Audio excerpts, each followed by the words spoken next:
this is part two of episode 34 of the Canton Cover-Up Commonwealth versus Karen Reed. We are going to be looking over the testimony today of Jen McCabe. In part one, we went over Allie and Matt McCabe's testimony. Allie is their 20-year-old daughter, their oldest daughter of four girls, I think they said. And she was on the stand.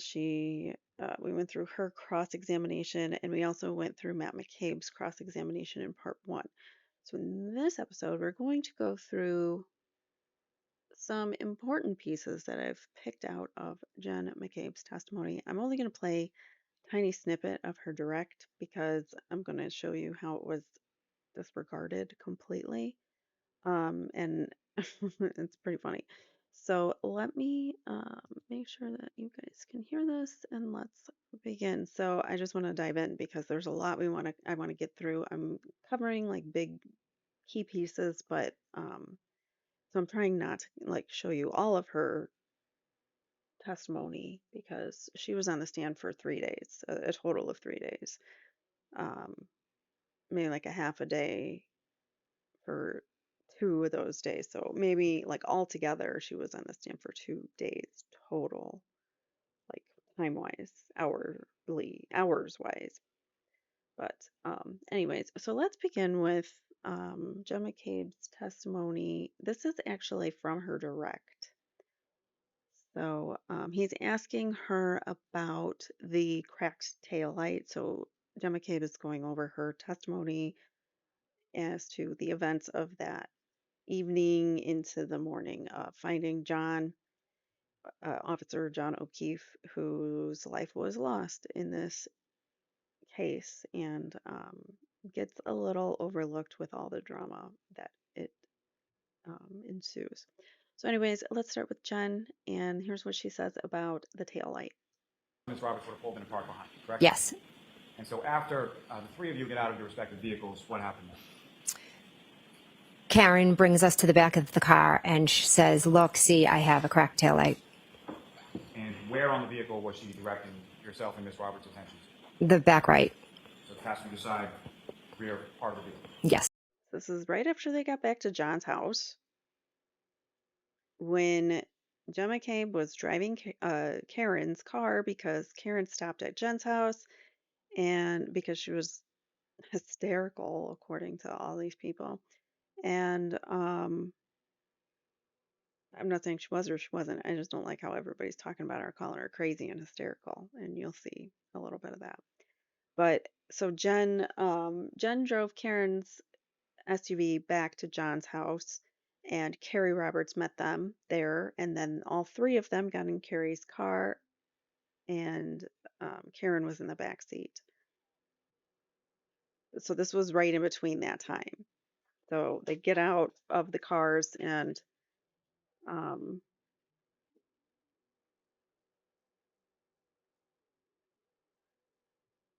where am I? Oh, here. Okay. And when you looked at that area of the vehicle, what could you see at that point? I saw that there were missing pieces, but there was also snow covering it. And Karen was screaming, look, look. And then Kerry was screaming back at her. It was very chaotic. So I didn't stare in depth, but what I can tell you is I saw missing pieces from the taillight. And then at some point, about how long a period of time is this that you're out in Mr. O'Keefe's driveway looking at the cracked tail? Not long, because then Kerry's, yelling at her, telling her she's crazy and that she was driving around drunk and she could have hit anything, and kind of rushes us to go into the house to look in there for John. That's the end of that clip. So she's crazy. Remember that. She's just crazy. Everybody keeps calling her crazy. All right. So now the next link. Oh, you know what? Let's keep it on this video because then I'm going to have to reset everything. So here is the video. Okay. So you heard what she said. We got to John's and we looked at the cracked tail light because Karen pointed it out and there was snow and a crack in it. And so here's Well, they show a photo, and this is what it looked like in the Sally Port.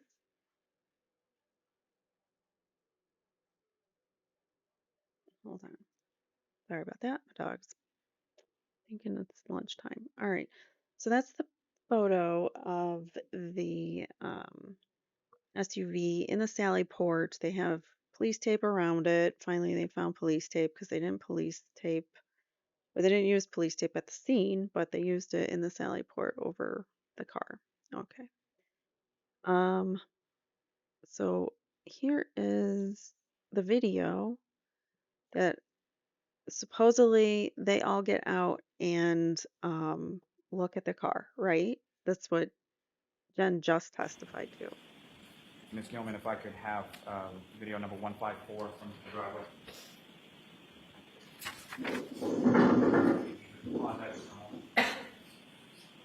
Ms. McCabe, directing your attention up to the screen. What's been marked as Exhibit 6 or video from Exhibit 6. Do you recognize what's depicted in this video? I do. And what do you recognize? That's myself getting out of the car at Meadows Ave. Is that essentially where you parked Ms. Reed's vehicle when you pulled in? Yes.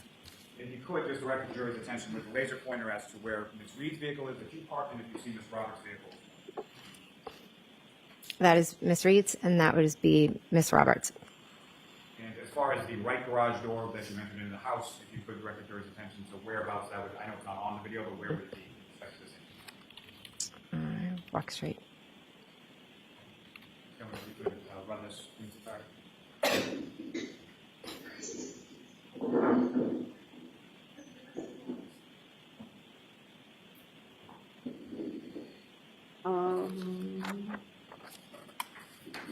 We're all left scratching our heads like, why the heck did Adam Lawley play this after his witness just testified to them all looking at the correct taillight, but yet it didn't happen?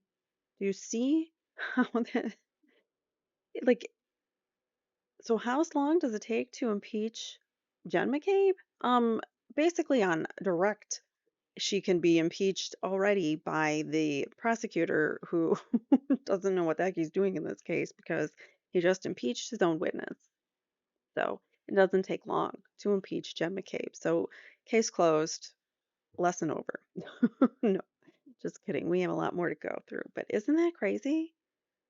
Isn't that just insane? Like, Lolly just impeached his own witness, and it's not the first time or the last probably that he's going to do it. All right, so the next video, let me get it set up for you. Hold on one second. Okay, I'm ready. So this is the very beginning of Jen McCabe's cross-examination. And just let me tell you, Alan Jackson is masterful at his craft. And he probably loves witnesses like this because he's so good at it. You'll see what I mean in a minute. All right, Mr. Jackson, whenever you're ready. Thank you, Your Honor. Ms. McCabe, family is important to you, is it not? Yes. As a matter of fact, it's probably fair to say that family is one of the most important things in your life. Yes. You indicated on Friday that you know John O'Keefe, or you knew John O'Keefe, and you considered him a friend. Yes. You also indicated that you know Ms. Reed, and at some point you considered her a friend. Yes. But clearly, John O'Keefe was not family, was he? No. He was not a McCabe, correct? No. He was not an Albert. No. Karen Reed is not family, correct? Correct. Not a McCabe? No. She's not an Albert. No. Ms. McCabe, when you were at Waterfall on the evening of the 28th, going into the early morning It's a pretty way to start off because it's a pretty good way. Did I say pretty good way or just pretty way? A pretty way to start off his cross-examination because right from the bat, he establishes that family is everything to Jen McCabe, and Karen Reed is not family. Keep going. hours of the 29th, you spent some time with John O'Keefe and Karen Reed. Correct. You didn't see any tension between the two of them at the time? No. Matter of fact, they seemed like a normal couple to you? I didn't see them interact much. They were both engaging with you, correct? I had separate conversations with them. So John O'Keefe, we've seen from several videos, I'm not going to play the video, John O'Keefe was situated for the most part over in that corner as the camera is looking, the right corner of the bar, along with you, Nicole O'Keefe, this is, I think Matt McCabe was over there as well, correct? I can't be sure, but I know I spoke to Karen in that corner. And certainly you saw nothing to suggest that there was any tension or discord between and among those individuals, certainly between Ms. Reed and Mr. O'Keefe, correct? Correct. When you left Fairview, were you among the first to leave or among the last to leave? I left with, there was 4 of us that left total. It was myself, my husband Matt, Julie Nagel, and Sarah Levinson.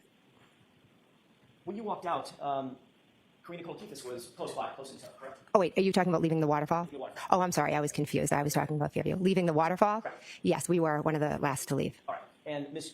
Karina Kolakithis was sort of in tow right with you as you were walking out, correct? Yes. And Karen Reed, my client, was also heading that direction as well, correct? Yes. And you said something to Ms. Reed, did you not? As you walked out. We were in a conversation, yes. Did you say specifically, you're coming with me to Karen? No, You didn't say that.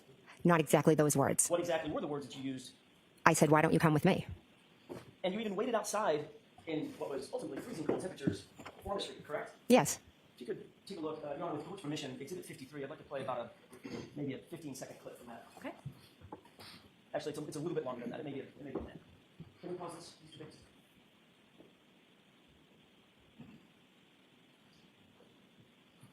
For the record, Your Honor, this is about runtime 12:10 and 17 seconds or so. If you could move that up, Mr. Biggs, to 12:10 and about 45 seconds.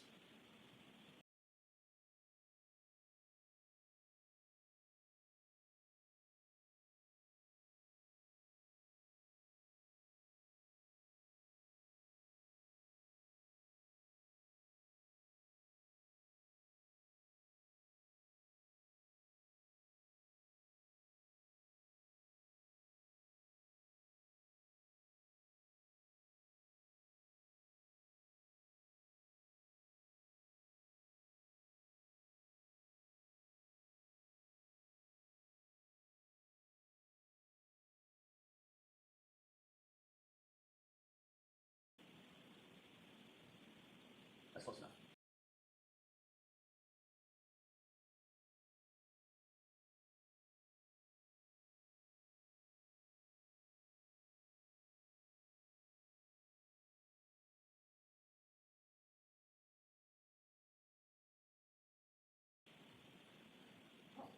Mr. McCabe, do you recognize what's depicted in this portion of the video?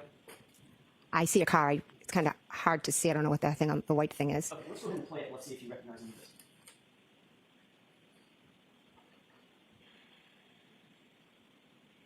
Pause, please. Oh, that's a terrible place to pause. Go ahead and play it. Let's see if you recognize any of this.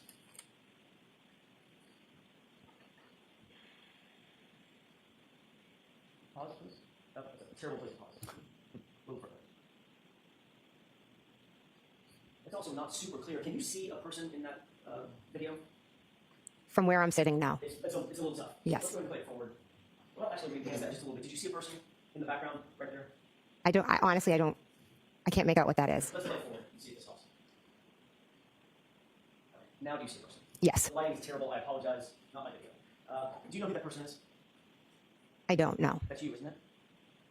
I can't tell from that picture if that's me. Okay, let's maybe play it a little bit further forward.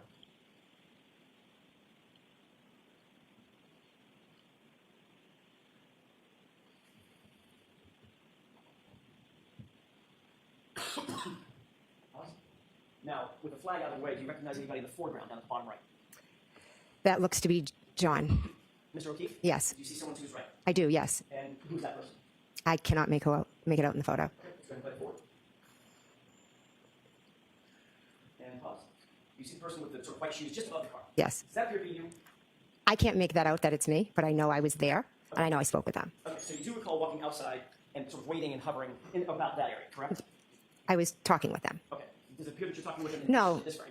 That looks like they've walked away. Right. As a matter of fact, it looked like they walked away without talking to you outside, correct? Well, do you have video of moments before that when I was standing talking to them? Well, gee, this is the point where I get to ask the questions and you get to answer. So I'm Okay. asking you, do you see yourself standing in the parking lot after John and the person to his right had walked away? Yes. Okay. Let's play it for just a few more seconds.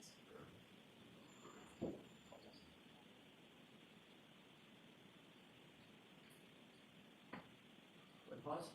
And what do you appear to be doing at that point? Walking to my car. Okay, so you turned around and left after Mr. O'Keefe and the person to his right walked away, correct? Correct. As you sit here, even though the video leaves a little to be desired, you know that John O'Keefe left with Karen, correct? Yes, So the person to his right, the more petite person with long hair, that would be Karen. I would assume. Okay, so you waited out in the parking lot for a few minutes after you said or joked, "You're coming with me," or something like that, correct?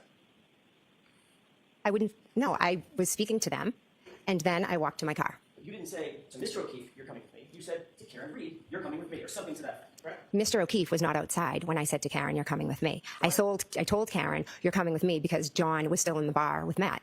So you asked Karen to come with you in your car Yes, to give her a ride, yes, separate from John O'Keefe. yes, I figured he could go with Matt because they were still in the bar. Was there a reason why you wanted to separate Miss Reed from Mr. O'Keefe at that moment? No, Why not just walk to your car with Matt and go where you're going to go? Matt was still inside. So you thought it was important enough to make the statement, "You're coming with me," or something to that effect, to my client, to separate her from John O'Keefe, even though your testimony is John O'Keefe was just inside the bar. Objection. Sustained as to that form. Ask it differently. Sure. Did you believe it was important at that point to ask Miss Reed to come with you, which would separate her from John O'Keefe? There was never any idea of separating them. Except for the fact the idea was, "You're coming with me," not "you two are coming with me," correct? Incorrect. By definition, if she came with you, you'd be separating her from John, wouldn't you? We were standing outside My question talking. would be answered yes or no. By definition, you're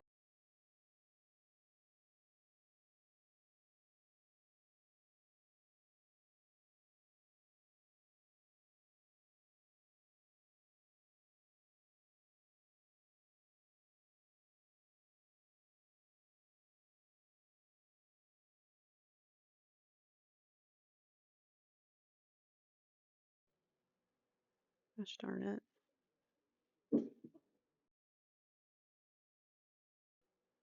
And I was muted. Dog. Okay.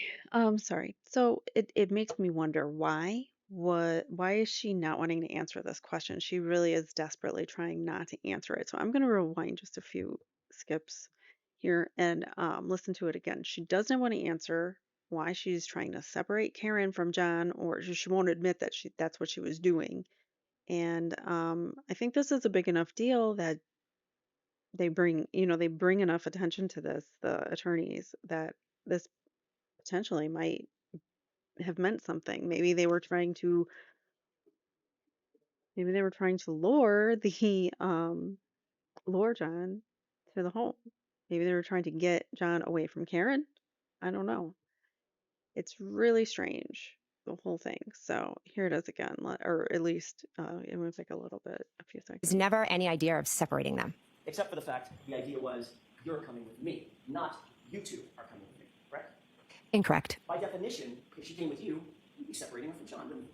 We were standing outside My question talking. would be answered yes or no. By definition, your statement to her, "You come with me," would separate her from John, wouldn't it? Would not, because we were all going back to Fairview Road. But not at the same time, ma'am, correct? Your idea is to bring Karen with you, separate and apart from John. We were waiting for John to come out, and I said, "Why don't you just come with me?" It was innocent. I'm not asking for your explanation. You'll get to It was innocent. Look at her turn to the jury and say that. Why is she so defensive here? Would not, because we were all going back to Fairview Road. but not at the same time, ma'am, correct? Your idea is to bring Karen with you, separate and apart from John. We were waiting for John to come out, and I said, "Why don't you just come with me?" It was innocent. I'm not asking for your explanation. You'll get to that with Mr. Allen. I'm asking for a yes or no question, or yes or no answer. By definition, your invitation would separate Karen from John, would it not? Objection. Right over. Sustained. Move on. Would it or would it not separate John and Karen for the right over? Objection. Sustained. Now, when you arrived at Fairview, some folks were already Make her freaking answer the question, Judge. Don't sustain the objections that I have no idea why you're even objecting. Make her answer the questions. She's being so evasive. there, correct? Yes. Who was already there? Brian Higgins, Brian Albert, Nicole Albert, Caitlin Albert, Julie Nagel, Sarah Levinson, and Brian Albert Jr. And then you arrived, as we saw, you walked through the parking lot, got in your car, you arrived, I presume, with your husband, Matt McCabe. Yes, correct. I want to ask a question about Mr. Higgins. Mhm. You said on Friday that you saw his vehicle when you got to the scene, correct? Yes. And you said that it was pulled up a little bit in front of the mailbox, correct? Now we're going to be talking about Brian Higgins' disappearing Jeep. So I think it disappears and reappears whenever it wants to, because certain McAlberts meaning McCabe's and Albert's, have told us in their testimony that Brian's Jeep was parked on the street in front of the mailbox. However,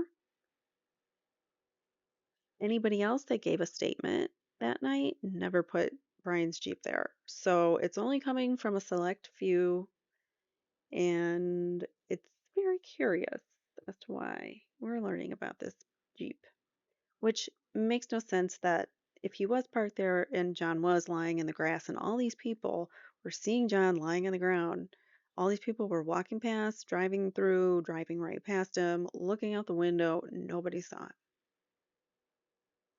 Very curious. Correct? Yes. Can we have Exhibit 66 with the court's permission, please? Okay. This is a digital model of the location. Do you recognize this? Yes. Does it appear to be a relative scale model of 34 Fairview? Yes. This would be the front door, correct? Yes. And where's the mailbox? If you can point to it with the laser pointer. Okay, so you're pointing to an area just in front of a car that's in the driveway, correct? Yes. And then the driveway's to the right, Yes. and then along this line is the front lawn area and property line of 34 Fairview, correct? Yes. You indicated that that Jeep was just a little bit in front of the mailbox, meaning about there, correct? Yes. And the rear end of that Jeep would be butting up against the driveway, Yes. or at least the line of the driveway, correct? Yes. That's quite a bit of detail about where that Jeep was. Would you agree? No, because I drove down the street and I took a left into the driveway and there was a Jeep there. Okay. What I'm asking is, you didn't just say, your memory was not just somewhere in front of a house. It's literally right in front of the mailbox, the front end of it, adjoining the line of the driveway, correct? Yes. That detail obviously stuck out in your mind. It did because I was wondering whose Jeep it was. Did you discuss that detail with your husband at any point? Not sure. You're not sure? You might have. I'm not sure if I said whose Jeep is that. No, I don't mean then. I mean between then and now. Have you and Mr. McCabe ever discussed where that Jeep was, or your memories of where that Jeep was? Possibly. You're aware that he put the Jeep in the exact same place that you did. Objection. Are you aware of that? I am. Oh, wait. No. Are you aware of that? And she says, I am. Meaning, so you watched Matt's testimony? Because you weren't supposed to be watching Matt's testimony. But she could have been in her car watching Matt's testimony on her phone or something, you know? So it's very curious how she answered that. She's going to backtrack in a second. Hold Was on. your memories of where that Jeep was? Possibly. You're aware that he put the Jeep in the exact same place that you did. Objection. Are you aware of that? I am. Oh, wait. No. Excuse me. Repeat the question. You're aware that he puts the Jeep in the exact same spot you just put the Jeep, right in front of that mailbox, correct? I know he knows where the Jeep was. I'm not aware what he said in here. Does he know where the Jeep See her correct herself? She caught herself there, like, oh, wait, I'm not supposed to know what his testimony is. So I don't know what he said here, but I know he knows where it was. was because you told him what to say? Like, Absolutely not. It's because we drove together in the car and I asked. I possibly could have asked. One at a time, please, I'm ma'am. sorry. I didn't mean to step on your words. I thought That's okay. You can continue. Thank you. she, Miss Witness, tells hotshot attorney from California, you can continue. That's okay. You can continue. It's not even her job to say that. It's the judge's job. But whatever. Okay. So now she's the judge, she's the jury, she's the executioner, she's everybody in this trial. But she's just a witness. I'm sorry, a victim, mostly a victim of I harassment. don't think we got your answer, though.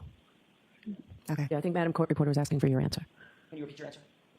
To the question of did he know where the Jeep was? Whether or not you told him where the Jeep was. I did not need to tell Matt where the Jeep was. He knew because we were in the car together. But you two discussed it. When are you asking? At any time between January 29th and today. I'm sure we have, yes. You were also interviewed by Trooper Proctor on January 29th, 2022, correct? Yes. And you were asked a series of open-ended questions. What did you see? Where did you see it? Correct? Yes. Are we putting words in your mouth? No. They told you what to say at that time. No.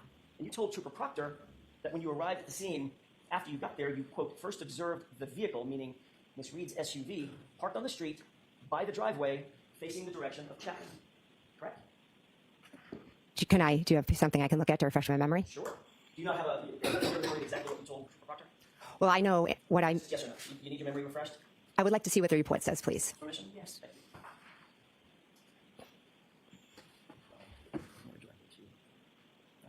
This goes on for a long time, the whole Higgins Jeep thing.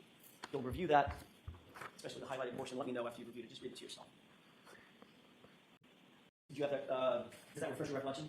Yes, I know I told. I'm asking you. I'm so sorry to do this. I don't mean to be rude. I'm just asking you. Does that or does that not refresh your recollection?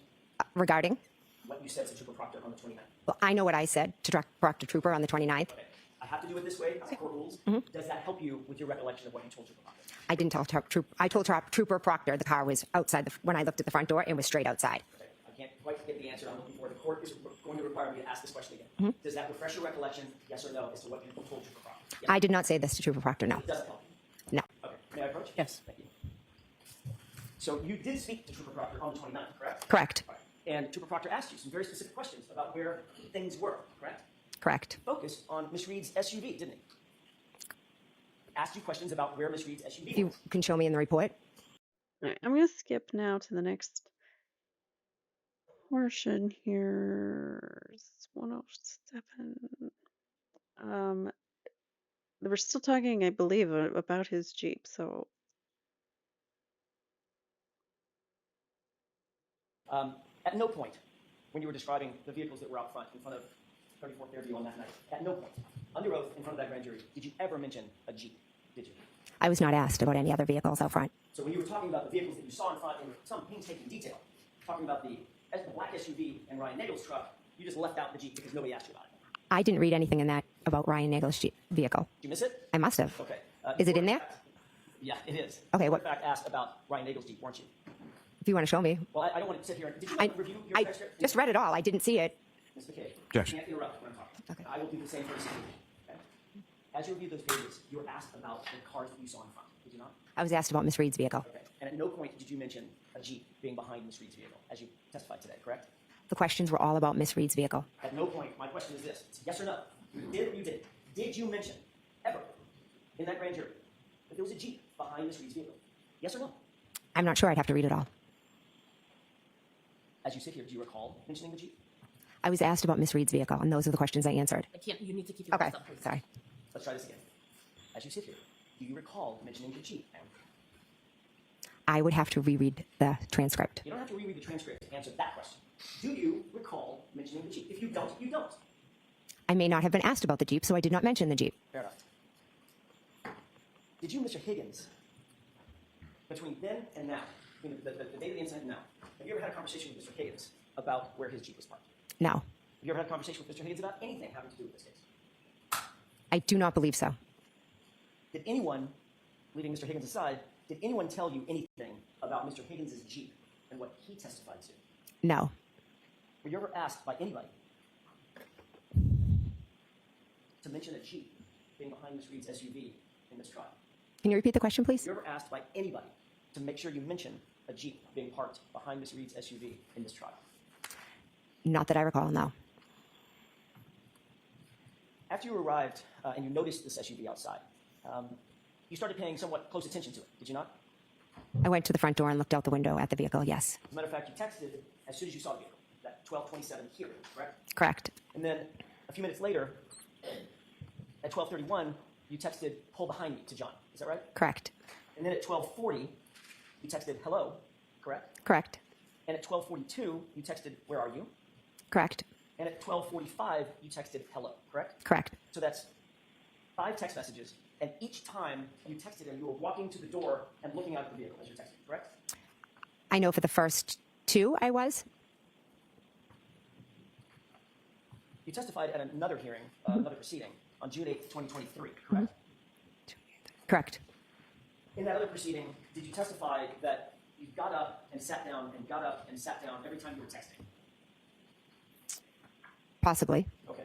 So if you got up and walked over to the door and you see the SUV and you text, and then you walk away from the door and sit down for a second, that would be one text and one view of the SUV, correct? Yes. So if you did that at 12:27, 12:31, 12:40, 12:42, and 12:45, you'd agree that's 5 times that you were up and down looking at the SUV, correct? I'm not sure if I did it 5 times. How many times do you think you did do it? I know I definitely did it the first when I said here. I know I definitely did it when I said pull behind me, because that's when the vehicle had moved up a little bit. And then did you see the vehicle move up again? The second time? Yes, that's when I told him to pull behind me. Okay, so that's the first time. So just so we're clear, when you first saw the SUV, it was stationary, correct? When I first saw the vehicle, it was straight ahead out the front door, stationary. And you texted here. Correct. Then you walked back over to the window, or, I'm sorry, to the door, to the storm door, and you said, pull behind me, correct? At 12:31. Correct. All right. At that point, you saw that it had moved up a little bit. Is that right? Yes. Okay. So if you saw it move up a second time, which you just said you did, then that would be a third time that you had to have seen it and texted, correct? Why would that be third time? Because it only moved once so far. You saw it move twice. So the first time I saw it, it was here, and I said here, and then the next time I texted, I said pull behind me. So that was one time, two times. Keep going. You said you saw it pull up again a second time. So you saw it move twice. From one place to the flagpole to further up. Right. So that's 3 times that you're up to the door. 3 Okay. times. Is that yes? I'm telling you, my memory is twice to the door. Mr. McCabe, You know why you can't remember, Jen? It's because you're lying. That's why. it's not a trick question. You just testified that you saw the car move twice. By definition, that has to be you looked at it 3 times. Stationary, move once, move twice. Maybe I used the wrong wording. Maybe. Hmm. Let me have just a moment, Your Honor. Sure. All right, so that's that clip. And hold on, let me get your next clip ready, and I gotta go take the dog out because it's driving me nuts. So, be right back. All right, we're back with this next clip, which I'm gonna call a clear and good view. So this is gonna go on for a few minutes. You had an opportunity, Ms. McCabe, to review those few pages from your testimony in June of 2023. Yes. Did you talk about, you were asked about getting up and sitting down and looking at the SUV several different times and texting? Yes. In fact, you indicated that you got up and looked outside through that storm door several times, correct? Yes. And as a matter of fact, you looked every single time that you texted, you indicated that you looked up at the SUV and saw something that prompted you to text something, correct? Correct. And then after the last time, which would be 5 times, 5 texts, 5 looks, after the last time you texted, you got back up, which would be a 6th time, and the SUV was gone. Just chronologically. Correct. My husband and I were both getting up and looking, so I didn't ask you about your husband. Okay. Just about you. The answer's correct. yes. Okay.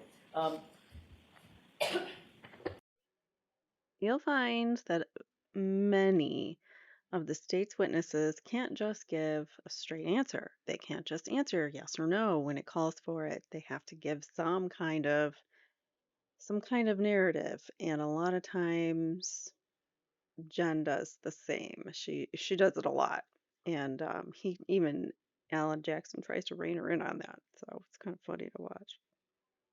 So you're indicating that you were trying to communicate with the occupant of the SUV that was sitting, what would you say, 30 feet outside the front door?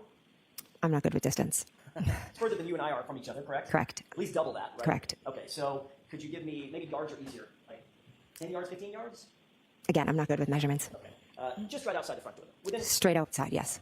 well, straight outside until it To moved. the front door. Of the front door is where it was. Okay, straight outside until it moved, according to you, correct? Yes, and then it moved. Correct. And then moved the second time, correct? Correct. It moved to the flagpole, and then it moved up again. Okay. Then you indicated that you had an absolutely clear view of the SUV. You were asked those questions, correct? If I had a clear view, Clear view. I could see the car out front. Yes. You were asked, you were looking out the front door of the house. Your answer was, uh-huh. You were asked, and there's a window in that door, right? Answer, it was opened. Yeah. Question, so you had a clear view outside. Answer, a clear view outside. Yes. Remember that? Yes. Okay. And is that your memory? You had a clear view? I had a clear view of Karen's vehicle outside. Correct. And then you reiterated that with the following exchange. Question, was the amount of snow coming Objection, down Your Honor. sufficient? So let's hear the question. Was the amount of snow coming down sufficient to obstruct your view of the vehicle, or did you have a clear view of it? Answer, I had a good view of it. Objection. The objection is as to the form of the question, the reading. No, that's okay. I'm going along the question. Was that your testimony?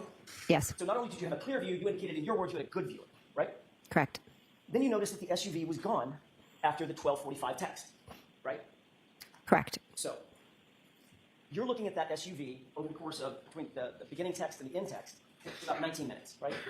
12:27 or so to 12:45, 18, 19 minutes, something like that, correct? Correct. You maybe add a minute because you got back up and didn't text, the SUV was gone, right? Correct. So you would agree, we just do some basic math. You're looking at that SUV on average about every 3.5 minutes. I guess I'm If you want to pull out the times, then you can look at them. Well, we talked about the times, and you agreed that you were texting between 12:27 and 12:45. Correct. Right? So if you were just to divide that by 5 times, getting up and looking, I don't know, I'm doing math in my head, maybe it's every 3 minutes or so. Correct. At no time did you hear any noise or sound outside that was unusual? No. You didn't hear any squealing of tires or squealing of brakes? No. You didn't hear any screaming or yelling? No. You didn't hear any loud voices or foul language or door slam? No. You didn't hear any verbal argument or the revving of an engine, anything like that? No. As a matter of fact, you didn't hear any collision or crash, did you? No. So what did she actually witness? How are these people witnesses that didn't witness anything? Because, oh, he didn't come in the house and I didn't see him. Nothing to see here. So how are these people witnesses if they didn't witness anything? Tell me that. As a matter of fact, the entire time that you looked out at that vehicle with that clear and that good view, you didn't see anything out of the ordinary, did you? No. And you would agree with me, as you looked at the SUV, you're looking over the lawn to the SUV out of the street, correct? Correct. There was no obstruction between you and the SUV. You've already testified to that, is that right? Correct. And you could see everything in your field of view. Correct. And then you saw the SUV gone. It had driven away after 12:45. Correct. So I have a question, Mr. McCabe. Mm-hmm. Where was the body? I have no idea. I'm assuming the body was on the front lawn. How do you not see it? This makes absolutely no sense. She's been staring out the front door window all night, every 3 minutes, and she doesn't see John. No one sees John on the lawn when they leave the house at 1:30, 1:45, and yet we're supposed to believe that Karen did this. Okay. The problem with that is you were looking at the front lawn, weren't you? I was looking at the vehicle and where it had moved. You know what field of view is? Would you like to explain it? You had a clear and good view across that lawn to the SUV, didn't you? When it was straight out, I did, yes. You had a clear and good view of that SUV the entire time until it left, didn't you? I could see the black SUV, correct. Nothing was obstructing your vision. I wasn't looking at the ground. I didn't ask you about the ground yet. We'll get to the ground. Nothing was obstructing your vision, was it? No. So you had a clear and good, your words, not mine, a clear and good view of the SUV. A clear and good view on the SUV, and she saw it move 3 times, so she saw a clear and good view of it. Yes. And everything in front of it. I never said everything in front of it. I saw the SUV. It's black. It has lights on. And as it moved, I could see it with its lights. And you had a clear view of everything between you and the SUV. All the things closer to you and the SUV. I wouldn't say that. So your view was obstructed on what was between you and the SUV, but not obstructed on the SUV? That's not what I was saying. No, of course not. Because if you had a clear field of view to the SUV, you could see everything in front of it as well, meaning between you and the SUV as well. If I'm looking straight out at an SUV, I'm not looking down at the ground. Let me ask you a question about that. You're focusing right now on my face. Yes. As you're answering these questions. You think you'd see, I don't know, an alligator sitting in front of me if it was there? Objection, Your Honor. Yes. I think that question's brilliant. Some people didn't like it on the internet, but I think that's brilliant because you can absolutely see things in the foreground that you're not actually looking at. I can see my entire bedroom. I can see my entire setup, and I could see out to like here, I mean, I have a pretty good peripheral. So you can see many things. You can be focused. I'm focusing on the camera on you guys, but I can see the fan twirling above my head. I can see my closet. I can see everything. So it's not like just because she's looking at the SUV, all other things disappear and she wouldn't notice. A 6 foot something man, over 6 feet tall man with is like 240 pounds. 240 pounds, 6 foot man laying on the ground. I think you would see that. And she didn't hear anything. She didn't hear yelling. She didn't hear tires screeching. She didn't hear car revving. She didn't hear any of that. She didn't hear anything. and they're all gonna say, "Oh, it's because they were playing music or whatever." But still, you would hear screams in the car, or if people were screaming, like they say, she was nuts and crazy that day. You would see something. Can you clearly see that there's nothing between you and me except the podium? Yes. Well, there's a table. And you don't have to look down to see that, right? Correct. She just proved his point. There's a table in front of him. Let's rewind that.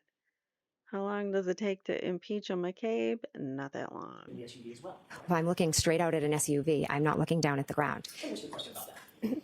You're focusing right now on my face. Yes. As you're answering these questions. You think you'd see, I don't know, an alligator sitting in front of me if it was there? Objection, Your Honor.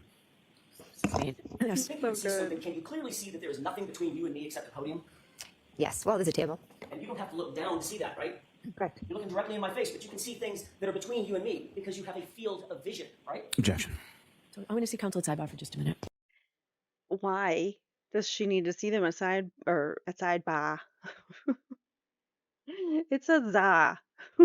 The captions say at za. Her sidebar turned into za. Anyways, that's funny.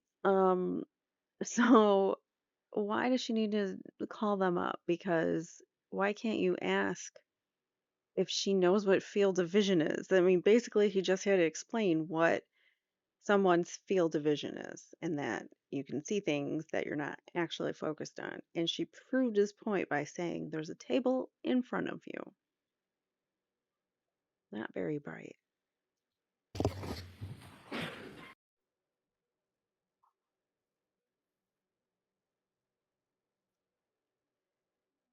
All right, let me sorry, I had to pause for a second. Let's get through this sidebar. As you looked over that flat lawn with that good and clear view of the SUV, you could see the SUV and everything between you and the SUV, correct?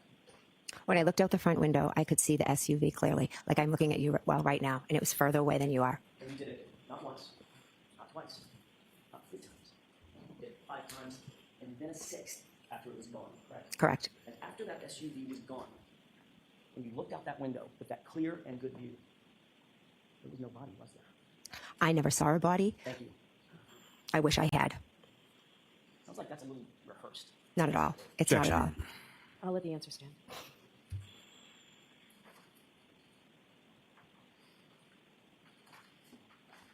You left the location about 1:45. Is that right? Yes. You didn't see anything out of the ordinary as you got in. Was it your car or Mr. McCabe's car? It was my car. When you got in that SUV of yours, you didn't see anything out of the ordinary outside, correct? I wasn't looking outside. Okay. I know that that is the answer that you want to give to every question. My question is yes or no. Did you see anything out of the ordinary? No. Thank you. You didn't see anything out of the ordinary when you got in the vehicle? No. You didn't see anything out of the ordinary when the vehicle backed up? No. When that vehicle turned to, I guess it would be to the right, to leave toward Chapman, and the headlights illuminated the area in front of you? Didn't see anything out of the ordinary then? I wasn't looking out the front window. Again, there's that question. There's that answer. My question is, did you see anything out of the ordinary? Well, you were asking about the headlights out the front. That's why I said I didn't see anything out there front. Oh, you didn't see the headlights turned on? I was turned to the back. Right. Did you see that the headlights came on from the car? Yes, in the driveway, the headlights came on. Right. And you're seated in the front passenger seat, correct? Correct. So, according to you, you got in the car and immediately twisted yourself, looking directly to the rear, and never turned back around and never looked outside the windows. Correct. Got it. Is that normal for you? Yeah, I'm a very chatty person, so I turned to talk to the girls. So you made sure that you did look out the window. Nope, that's not it at all. She's a chatty person, she says. She's going to call someone else a chatty person in a little bit. You also didn't hear anybody. You did hear some girls in the back, since they were so chatty, talking about bread and sandwiches or something, right? Correct. But you never heard anybody say anything about noticing anything out of the ordinary, correct? Correct. You didn't hear Julie Nagel say that she saw a black object in the yard. Never heard that. Remember, Julie Nagel testified that she saw a black blob on the lawn as they were leaving, and she was mostly, I believe, coerced to say that. Because she never said it before, and we're just hearing it now. So she changed her statements because it came out later when social media started questioning this case, and people were wondering, well, why didn't anybody see him if they all left the house and they were driving past that way? So then they had to come up with some reason why no one saw them. So their reasons are whatever, it was dark. I have no idea what field of vision is, whatever. So they're trying to get rid of that idea that no one saw him by putting Julie Nagel on the stand saying that she saw a black blob, as she so eloquently put it. And we're supposed to believe that she said something out loud to the whole car. It was Jen and Matt McCabe in the car, along with Sarah Levinson and Julie Nagel, obviously, one who said it. So it's very curious where that statement even came from. It didn't come until later, and it has evolved, as many of the state's testimony or statements have done. Things have evolved and taken different shape. All right. So we are done with that clip. Let's discuss, or here's the next clip, which is link. I call this clip, I can tell you with 100% clarity. Not certainty, but clarity. May I? Yes. This was the entirety of the question. I'm going to hand you a document. Did you, before I ask you about that specific document, did you review anything before you testified in preparation for your testimony today, or Friday? Yes, Did you review your grand jury testimony? I did. Yes.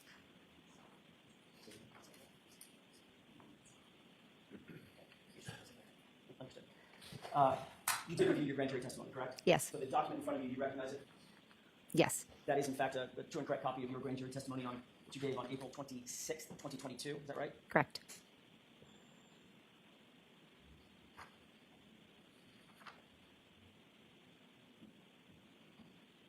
You'll agree that your testimony in that case, in that hearing, rather, April of 2022, that's just a few months after the events in question, right? Yes. You were under oath at the time that you gave that testimony, Yes. and you were subject to the penalty of perjury when you were answering those questions, correct? Yes. Ms. McCabe, I'd like you to turn to the page, since you've reviewed this, turn to the page of that document where you ever said in your testimony, Sorry. my client said, I hit him, I hit him, I hit him. Was I asked what she said? I get to ask the questions. Well, I'd like you to direct me where to look. I want you to look at the entire grand jury testimony if you need to. Didn't you catch that? He said, I get to ask questions. Perjury when you're answering those questions, correct? Yes. Ms. McCabe, I'd like you to turn to the page, since you've reviewed this, turn to the page of that document where you ever said in your testimony, my client said, I hit him, I hit him, I hit him. Was I asked what she said? I get to ask questions. Well, I'd like you to direct me where to look. I want you to look at the entire grand jury testimony if you need to, and turn to the page where you ever said that my client said, I hit him, I hit him, I hit him. I'm not sure if it's in this document, but I can tell you today with 100% clarity, she said, I hit him, I hit him, I hit him on that morning. So it's not in that document, is it? I'm not sure if I could take the time, and do you want me to read over 200 pages? May I approach? Yes. No, I don't want to take the time. Because you just indicated that you reviewed this document in anticipation of your testimony, right? Correct. So you've gone over it recently. A few weeks back. So we don't need to read it. You know that you never testified to that in the grand jury in April of 2022, don't you? I don't know that as a fact. I would have to reread 222 pages, or however long it is. You think you might have missed it when you reviewed your testimony in anticipation for, I'm sorry, when you reviewed your transcript in anticipation for your testimony? Objection. I read it a few weeks ago, It's probably the most powerful part of your testimony, ma'am. and I will never forget it. Objection. Okay, so that's stricken. Would you agree? Do you think that's a powerful part of your testimony? Objection. I'll allow that. It is, yes. Did you see it in the transcript? I cannot recall. It's over 200 pages. Yeah, Coach John. Yes. These are select pages. She's on the stand for, I think, 4 hours one day and then another 2 hours or hour and a half or so with Alan Jackson the next day. She was on the stand for, like I said, over a span of 3 days. So her testimony went a lot like this, and it was kind of painful to watch in a lot of at a lot of points throughout the trial. But it's very interesting to see her try to swerve out of certain things where we know she's pretty much cooked, like 2:27 a.m. Google search. house belonged to dying cold obviously exculpates um, Karen Reed, and it definitely shows some culpability on Ms. McCabe's part as to her role exactly, how much. I know she helped coordinate the whole behind the scenes then with the police and everything, trying to get that squared away, the whole narrative that she wanted to be told the next day. Um, so she was quite the busybody during that morning. You see her on the dash cam that she's talking to the cops the entire time. She's not even looking at John, not interested at what's going on with him. So I think she had hoped that he was gone, because if he had survived the injuries, if they had gotten to him in time and he survived, he'd have a whole different story as to what happened, I'm sure. And Ms. McCabe would not want him to tell it if he were here to do so. It's just a shame that he's not. And it's also a shame that it's a sham of a trial to be putting these charges against her when there's so much evidence against the McAlberts. And we already knew there was a lot of evidence, and even more is coming out in the trial, which is crazy to believe that there could be even more twists and turns for us to be learning at this point in time, that we're still, getting wowed by certain information. Anyways, let's finish this clip. What is this one? I can tell you with 100% clarity. And it's going to continue on in a minute here. So let's finish this. Out of your grand jury testimony.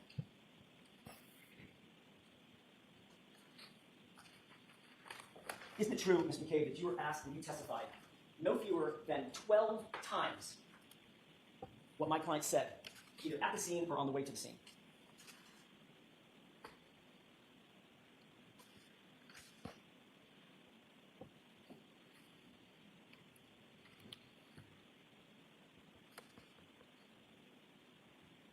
At the scene, I was asked twice, according to this. My question is, isn't it true that in April of 2022, you testified no fewer than 12 times, 12 separate statements you gave about what my client's statements were, either at the scene or in the car ride leading up to going to the scene? You remember that? I do. Okay, so on page 190 of what you're looking at, these should all be highlighted. It is. You testified that my client said to you over the phone at 4:53 a.m., she asked the question, did I hit him? You see that? I do. Number two, on page 192,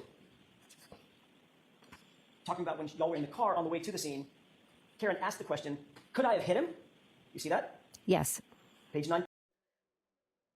So multiple iterations of did I hit him? Could I have hit him? Being given as a statement by Jen, attributing that quote to Karen Reed that morning when they were driving around and when they were also there with the paramedics. She is attributing those statements. Could I have hit him? Did I hit him? But now, I mean, these were back in previous statements. And now she's saying it is a fact. She said, I hit him, I hit him, I hit him. So it's interesting how everything evolved, as many of these witnesses' statements tend to do, like I've said. So just keep listening to how it evolves. Let's go back 193. She asked, It is. you testified that my client said to you over the phone at 4:53 a.m., she asked the question, did I hit him? You see that? I do. Number two, on page 192, talking about when y'all were in the car on the way to the scene, Karen asked the question, could I have hit him? You see that? Yes. Page 193, lines 1 through 2. You testified that in the car, once again, she asked the question, could she have hit him? You're relating that, meaning could I have hit him, correct? Correct. Page 193, line 23. In John's driveway, she asked the question, quote, and she's asking if she could have hit him. Now, Yes. now it's in Jen's driveway. Remember that at this point in time, even so, I don't put a whole lot of weight into it if Karen did say these things, because even if she did say them, you have to remember Jen had been in her ear all night, all night. So no matter what Karen said to her or to Carrie, I absolutely think that Jen was in Karen's ear, making her think that she might have hit him. Like, oh, you were drinking so much, you probably just don't remember. Do you think you could have hit him?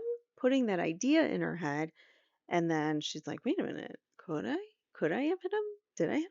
Like she's asking like genuinely wanting to know. Like, wait, like trying to trigger her memory, and yeah, that's what I think may have happened if Karen did indeed say these things. Coming from Jen McCabe, I do take everything she says with a grain of salt. So I don't necessarily believe with 100% clarity that she said it. Page 201, driving to Fairview. She asked the question, what if I hit him? And could I have hit him? Correct? Correct. Page 202, lines 1 through 2. While driving to Fairview, she asked the question, could I have hit him? Correct. Page 208, lines 24 through 25, outside at Fairview, she asked the question, did I hit him? And went on to ask, could I have hit him? Correct? Correct. And your testimony was also on page 208 that Karen was yelling nonstop in front of the female EMT, did I hit him? Could I have hit him? Is he dead? Correct? Correct. May I approach? Yes. And you have to remember, too, Karen wasn't thinking that he might have just been beat up by people that were supposedly acting like friends of theirs. I mean, they're not really good friends, and with friends like these, who wants enemies? Because they are not good people. Especially if you're not within their inner circle of friends. So, friends and family, the McAlberts, they, I don't know, it's very curious to me. That's 12 times that you reiterated under oath, under penalty of perjury, in April of 2022, what my client's statements were, either at the scene or leading up to getting to the scene. Correct? Correct. Every single one of those, 12 separate times, you indicated that she asked a question, something like, could I have hit him or did I hit him? Correct? Correct. Not one time in that testimony did you say she declared, I hit him, I hit him, I hit him. Did you? The questions that were asked, when she said, I hit him, I hit him, I hit him, that was at the scene in response to an officer asking questions. What I just read was us when she first called me, or when we were driving in the car, or when we were at John's house.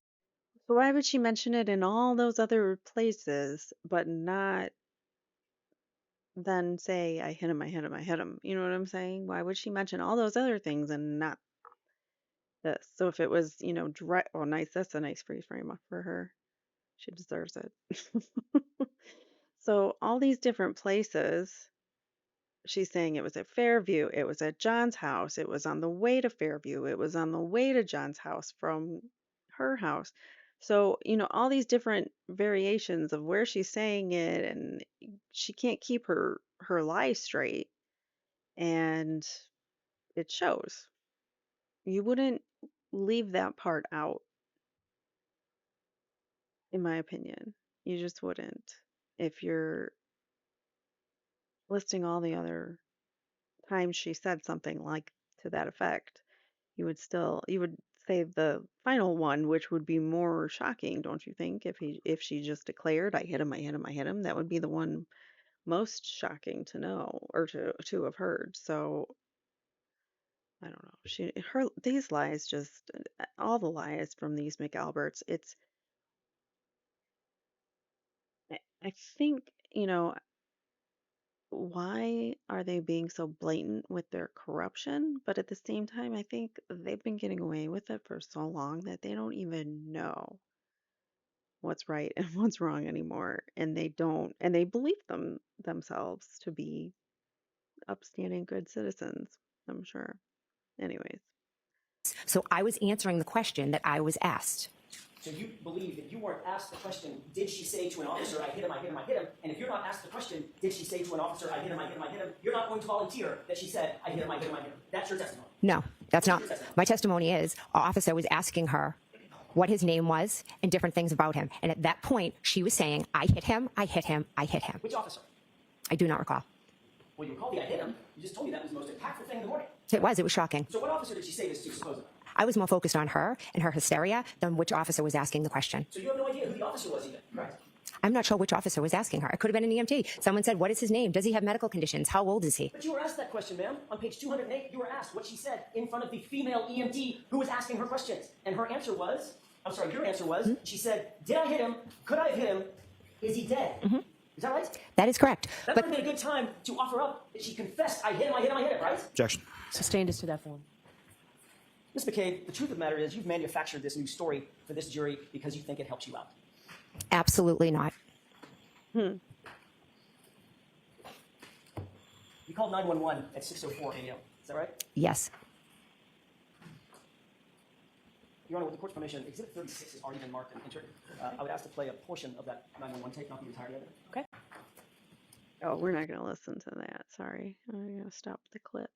All right. So we're going to move on to this next part. Fast forward.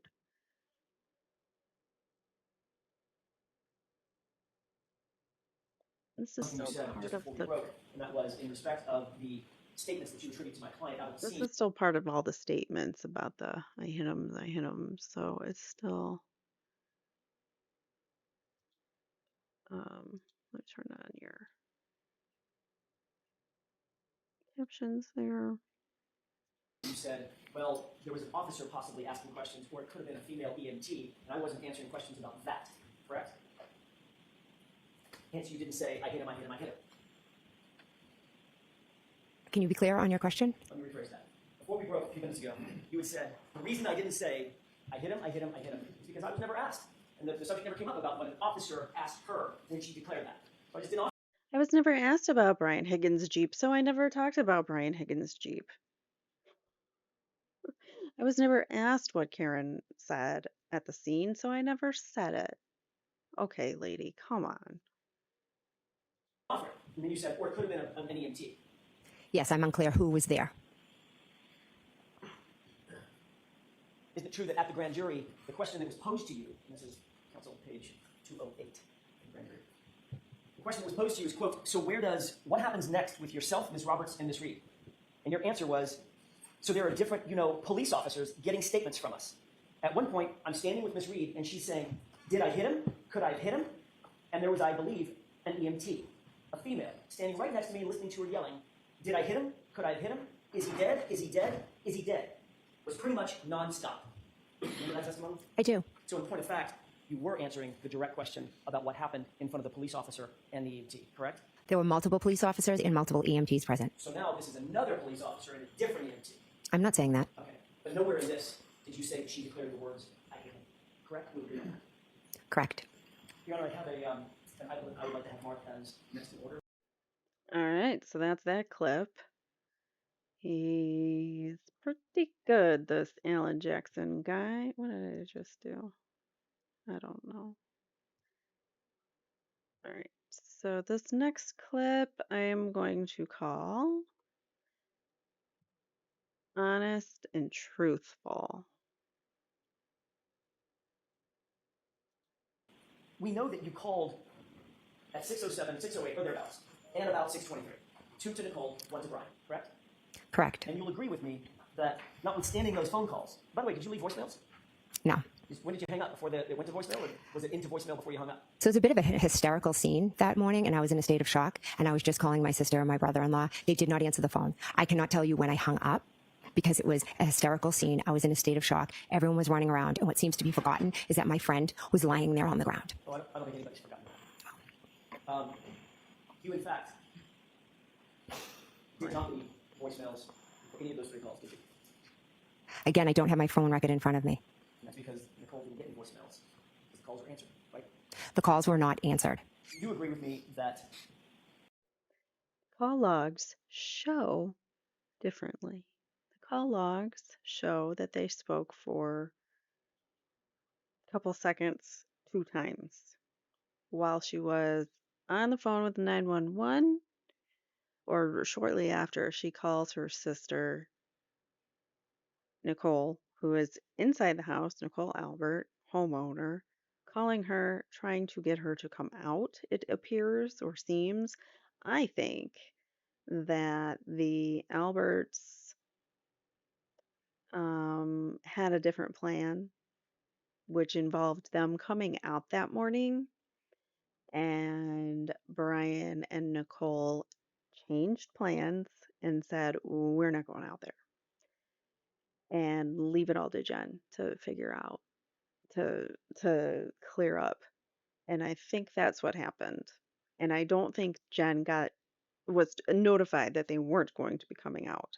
And I think there might be some tension there between the two of them. Someone said that they weren't talking, that Jen McCabe and Nicole Albert, but I'm not sure. I think that was just in a chat, so I can't confirm. Brian Albert being a police officer, never came out of the house, right? Correct. Neither did any neighbor. I know you'd like to continue editorializing after the fact. It's probably time and place for it. This isn't it. If you can answer my question, I'd ask that you do that. Did Brian Albert come out of the house? No. Did Nicole Albert come out of the house? No. Thank you.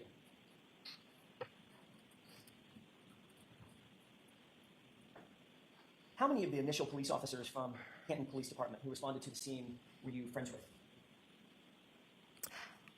I would say I am friendly with Mike Lank. He was five. Friend Lee.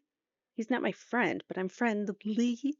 They keep doing that, and all the Alberts and the McCabes keep doing that regarding people that they're close with in their circle of friends, like Brian Higgins and they're all escaping me. Mike Link, Sergeant Good, all these individuals that went to school, they all went to school together. They all grew up together. They all know each other. And it really appears that there might be some favoritism going on because people they're known around one another. 5 years older than me. I knew him. I knew him growing up. If I saw him around town, I would say, "Hey, how are you?" Pretty much that's the extent. Anybody else other than Mike Lank that you were friends with? Not that I am friends with. I knew of Officer Sean Good, but I wouldn't say I was friends with him. I just knew who he was. And you also knew that Officer Lank was very good friends with the Albert family. Good friends, yes. You knew that Mike Lank and Chris Albert had a long-standing friendship, correct? Correct. You just indicated you also knew Officer Good. Is that right? Didn't know him. I said I knew of him. Okay. With regard to names like Seraph, Blaney, not so much. Seraph has a sister that's the same age as my sister, but I had never, to my knowledge, met Seraph. And of all the officers who responded to the scene, the 2 who actually went inside the Albert home to talk to Brian Albert and others was, in fact, Mike Lank and Officer Good. I don't remember Officer Good in the house. I only remember Officer Lank. The reason you know that, the reason you have a memory of what was happening inside the house is because you were allowed to actually go into that home, correct? Correct. And you went into that home before any of the officers went into the home. Is that right? Correct. You were allowed to have private conversations with Brian Albert? I woke Brian Albert up. Were you allowed to have private conversations with Brian Albert? Yes. And you were allowed to have private conversations with your sister, Nicole? Yes. And that was before. This was something we learned at trial, that Alan Jackson showed us some dash cam footage where you can see a figure walking into the house before, early on in the scene, before any of the officers ever went to talk to anybody in the home. So that's a big problem with the investigation. That's a huge breach of whatever, I don't know, protocol. And then one of the sergeants said, "Oh, I told them." I think it was Link. Said, "I told them to go, and I told her to go and wake them up, just so I think to get her out of or to get her off the hook for going there because she shouldn't have been in there, in my opinion. Before the police ever went in to do any formal interviews of you, Brian Portico, correct? Correct. Did you discuss in these private conversations how you three were going to answer any questions for the police when you were asked? No. Did you talk about what you were going to say in any respect? We were in shock. There was no. Did you talk about what Brian and Nicole were going to say in their interviews with the police? No. Did Brian Albert give you any advice as a police detective what you should do or say when you were interviewed? No. Did he give you any advice as a police? I do not believe that. Brian Albert was at her home when she was interviewed by Michael Proctor. She says in her bedroom, but he could have been right in the room with them. We don't know because the ties are so close with all of these individuals. We cannot trust the investigation whatsoever. Police detective what you should do with your cell phone? No. Did he tell you that the police might want to get a hold of your cell phone at some point? No. Did you two discuss the calls that you made to Nicole Albert at 6:07 and 6:08 and the call that you made to Brian Albert at 6:23? No. Did you ever discuss the idea of potentially deleting any of those calls that were made in that early morning? Absolutely not. Would you tell us if you did? Yes, because I'm an honest and truthful person. Yeah. Okay, there. Another good phrase. We've caught her in several lies already. So, okay, let's believe I'm an honest and truthful person, said Jen McCabe, who has been impeached multiple times already on the stand. Sure, let's go with that. Did you tell him which officers were outside? I don't recall. Did you tell him that Officer Lang specifically from the Alberts was outside? I don't recall. And then your husband Matt McCabe arrived at the scene, correct? Correct. He was allowed to come in the house as well, right? I believe Officer Lank was in the house before Matt came into the house.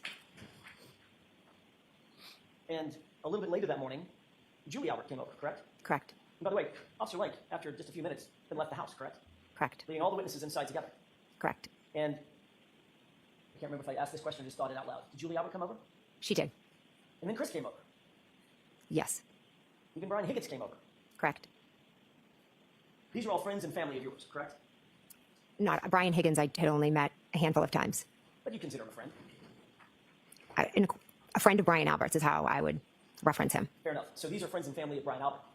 Correct. And everyone was permitted to discuss the circumstances of the evening before, going into the early morning hours, with each other, with no police there, correct? I sat with my family in shock and horror. Were you allowed to discuss the circumstances of the night before, going into the early morning hours, amongst yourselves, without any police presence? Yes or no? There was no reason for us to be allowed or not allowed. We did nothing wrong. Understand my question? Did you get it? Yes, I understand your question. Can you answer it yes or no? Were you allowed, that group of folks, were you allowed to discuss the case without police presence? Yes. Okay. So you listened during that friends and family gathering, you listened to what Brian Albert had to say, correct? He didn't really say much. He was able to listen to what you had to say? Again, you're creating a scene that didn't happen. Anything, Ms. McCabe. I'm asking some questions. If you don't seem to want to answer, Objection, Your Honor. All right, so let's ask a question and let's get an answer, okay? yes or no? Was Brian Albert there within earshot when you discussed your version of what had happened? I didn't discuss much. I sat there in shock and horror, so I spoke very little, to be honest with you. But when you did speak, he could hear. Yes. And Nicole could hear. Yes. And Chris Albert could hear. Chris came much later. And your husband, Matt McCabe, he could hear. Yes. Okay. And then when Chris is talking about what happened at Waterfall, you could hear and Brian could hear. In other words, everybody could hear everybody. Chris came much later. When Chris came, I was almost about to leave. I'm guessing that the topic of what had happened was still on everybody's mind. Everybody was trying to figure out what had happened. And you're discussing it amongst yourselves. That's my point. With my sister and my brother-in-law and my husband. Correct. Yep, that's her excuse. She's good. We're gonna stop that clip. So yeah, she's an honest and truthful person. What do you guys think? Is she? I'm gonna fast forward to 249. Good, right there. This is, I was shocked and horrified. I want to get back to January 29th, that interview with Trooper Proctor. After this interview with Michael Lank, you eventually made your way back to your house. Is that right? Yes. You went with your husband, Matt, Yes. and you knew that Trooper Proctor was going to show up and interview you. No, wait, this isn't shocked and horrified. This is, sorry, I don't recall deleting any phone calls. And Matt, Mr. McCabe, correct? On the phone, he wanted to speak with me. Is that a yes? So I wasn't aware. He asked to speak with me. I wasn't aware if he was going to speak with Matt. Okay. You were at least aware that you were going to be interviewed. Correct. You told Brian Albert that Trooper Proctor was planning on interviewing you as well. Correct. Before Trooper Proctor showed up to conduct that interview at your house, Brian Albert actually showed up at your house, correct? Correct. So Brian Albert made sure that he was in your home before Trooper Proctor made it to your house, correct? Objection. Sustained. Brian Albert was in your home before Trooper Proctor was in your home. Is that right? I am not sure who arrived first. But he was there when you were interviewed, wasn't he? He was upstairs, yes. And you believe, of course, with that statement, he didn't hear anything about what was going to happen, right? He didn't hear 100. anything about the interview. No, I don't think he could hear it from where he was. But you knew he was just a few feet away. I knew he was up in my bedroom. We've talked a little bit about your call records, and I want to pivot for a second and ask you about those call records. This is Exhibit 90.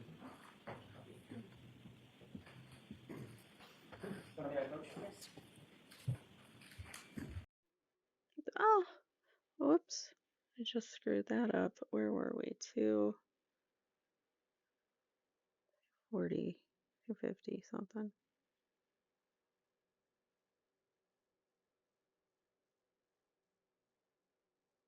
Sorry. It's Exhibit 92, I believe, from Friday. Okay. That I said it was cracked and missing pieces. Right. Does that look like it's cracked and missing pieces, or does that look like the entirety of the taillight is basically gone? Again, in that picture, there are the red pieces. There are some of it still there. So it's cracked and missing. In a state of shock, that was my description. Got it. So in a state of shock, you said there was a crack in it. No, Hours after. I said it was cracked. I never said there was a crack in it. So if Trooper Proctor wrote that down, that would be an example of him getting your words wrong yet again. Objection. Right. That's been answered. Let's move on, please. That's it for that. How has that been answered? It hasn't been answered, Judge. Thank you, Your Honor. Okay. Frustrating.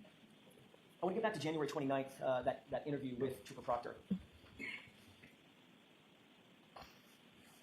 After this interview with Michael Lank, you eventually made your way back to your house. Is that right? Yes. You went with your husband, Matt, Yes. and you knew that Trooper Proctor was going to show up and interview you and Matt, Mr. McCabe, correct?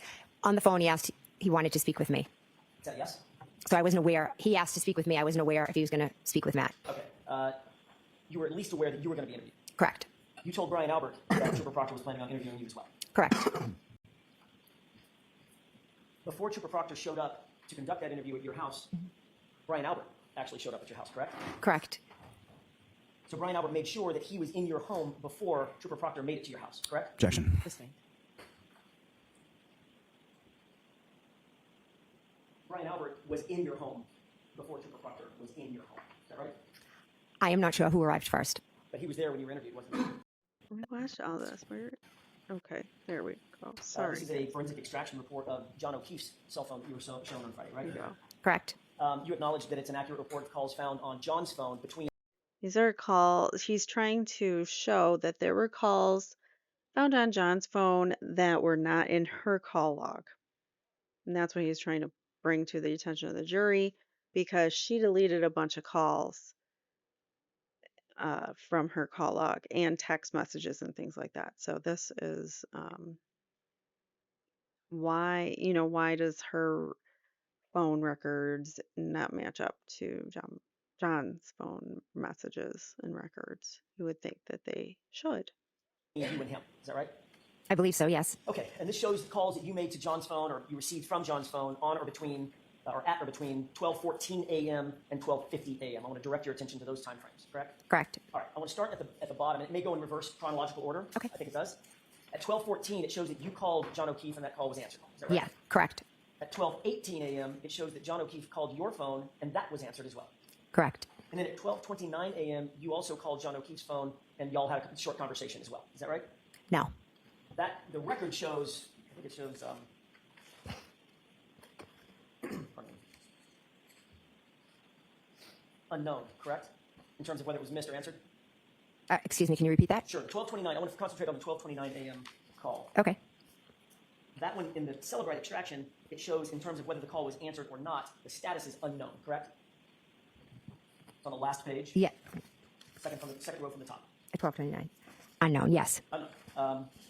However, you've already acknowledged that y'all did have a short conversation on that 229, No, 229 call, correct? we didn't speak at 2:29. We spoke at 12:14 and we spoke at 12:18. We never spoke at 12:29. So you're indicating that the 1229 call was either missed or otherwise?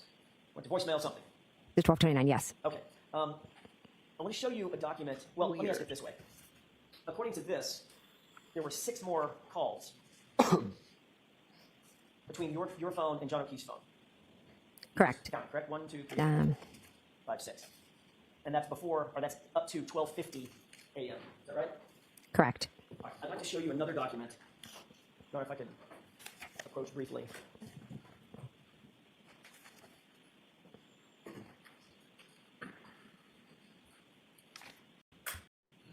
Thank you. I'll take, so we don't get mixed up, I'll take it back. Okay, thank you. I want to show you Friday. Do you recognize this one? No. Okay. If you look where it indicates on the left column, I'm just putting my thumb here, the Okay. left column, the MSISDN user, there's a number that ends there. 0142. Sorry, 0142. Can I maybe approach? Yes. So I'm going to answer this question before we approach. I have no idea what we're approaching about this document. Yes. Why don't we just go up there? Sure. May I have that, please? I don't need to look at it. All right, we got to approach. So let's skip to Malou. There's a bunch. Well, those I skipped through all of Karen's family. That's Karen's father, mother, and brother, and John O'Keefe's family was back behind. They stood back behind Karen. Just for ease of maintenance, may I approach and handle Yes. an unredacted version? Yes.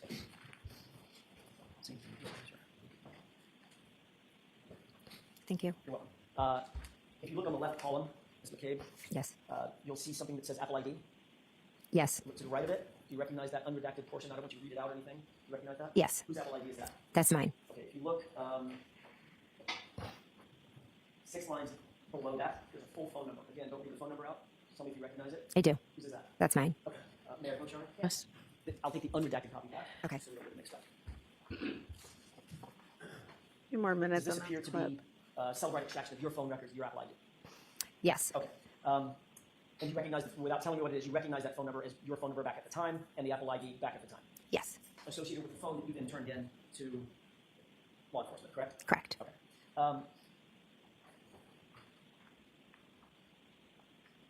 You've just looked at the extraction report for John O'Keefe's phone, and you saw those calls between your phone and John O'Keefe's phone after going from 12:14 after that all the way up to 12:50, correct? Correct. Take a look at the last couple of pages, page 3 and 4 of your own cell phone extraction report, and tell me if you see a single call listed between you and John O'Keefe for January 29th between 12:14 and 12:50. I'm gonna skip through. She does not because Is she John? deleted. I'm just not sure. I see a call. Wait a minute. This report has times everywhere. Right. It's chronological except for the calls that were deleted. You see a call at 5:52 to John O'Keefe's phone, I see a call at 5:52. Yes. but there's not a single call before 5:52 a.m. between 12:14 and 12:50 a.m. Is that right? Not one. It's very hard to. This report time-wise. You can look at every single time on the report. There's not that many. I'm just trying to say that it goes from 7:21 to 5:52 to 7:33 to 7:49. There's no order. They're out of order. I understand that, Ms. McCabe, but if you look at every one of the entries, there's not a single entry for 12:14, 12:18, or any of the subsequent 12:29, any of the subsequent phone calls. They're all shown on John O'Keefe's phone extraction. Would you agree with that? Correct. May I approach? Yes. Thank you. Your Honor, I would move for the admission of in as an exhibit. Okay, is there an objection? Every one of the calls that you made to John O'Keefe's phone between 12:29 and between 12:14 and 12:50 a.m. was deleted and unrecovered. Correct? I didn't understand that report, and I'm not an expert. When you compare the two, you saw a bunch of calls on John O'Keefe's phone, right? This is her way of not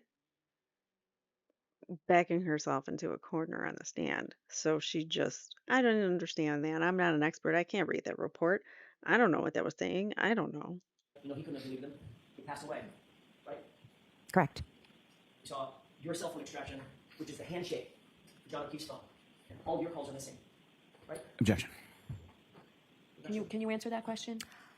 I'm confused. That paper, I don't understand it. It was vague. There were numbers. There were calls everywhere. There was a number of missing calls. There's a bunch of missing calls, right? You didn't see any of the calls that were reflected on John O'Keefe's phone. Is that right? Yes or no? They're not there. A lot of calls are missing. I'm not really even sure what's there because the numbers are it's all redacted. So you were not seeing any redacted calls, The page you just had in front of me was redacted. It's now an exhibit. Your personal information was redacted. None of the calls were redacted now. The numbers, I don't know people's phone numbers. I just have them as contacts. Ms. McCabe, you just said a second ago, and we can do this all day long, or we can So now she's gonna pretend like she doesn't know anybody's number and she doesn't know John O'Keefe's number and she can't determine if he was on her call log or not. Okay. just make it simple. The fact of the matter is that report did not show any of the calls that John O'Keefe's phone report showed, correct? From 12:14 to 12:50, I believe there was one on there. 5:52. That's the next morning, ma'am. Right? Were there other calls in that time period on the Celebrate? You just said there weren't. You just looked at it. I've told you that Celebrate report was extremely hard to read. Right. The fact is, there are no calls on your own phone extraction between you and John O'Keefe between 12:14 and 12:50. Would you disagree with that, at least on that report? Objection, Your Honor. Sustained. The fact is that you deleted your call record before you turned your phone in, didn't you, Ms. McCabe? That's what that report shows. Absolutely not. You sanitized your phone because you didn't want the police to know who you had been calling or the fact that you had been calling John O'Keefe's phone incessantly, correct? Incorrect. I willingly turned over my phone. After you deleted your phone call logs, correct? Absolutely not. What date did you turn your phone over? Possibly February 3rd. How many days after this incident was that? 4 or 5. So you had plenty of time to talk to that friends and family group and ultimately decide to delete your phone calls, correct? Objection. Sustained. Did you ever have any group chats with family members who are witnesses in this case? Yes.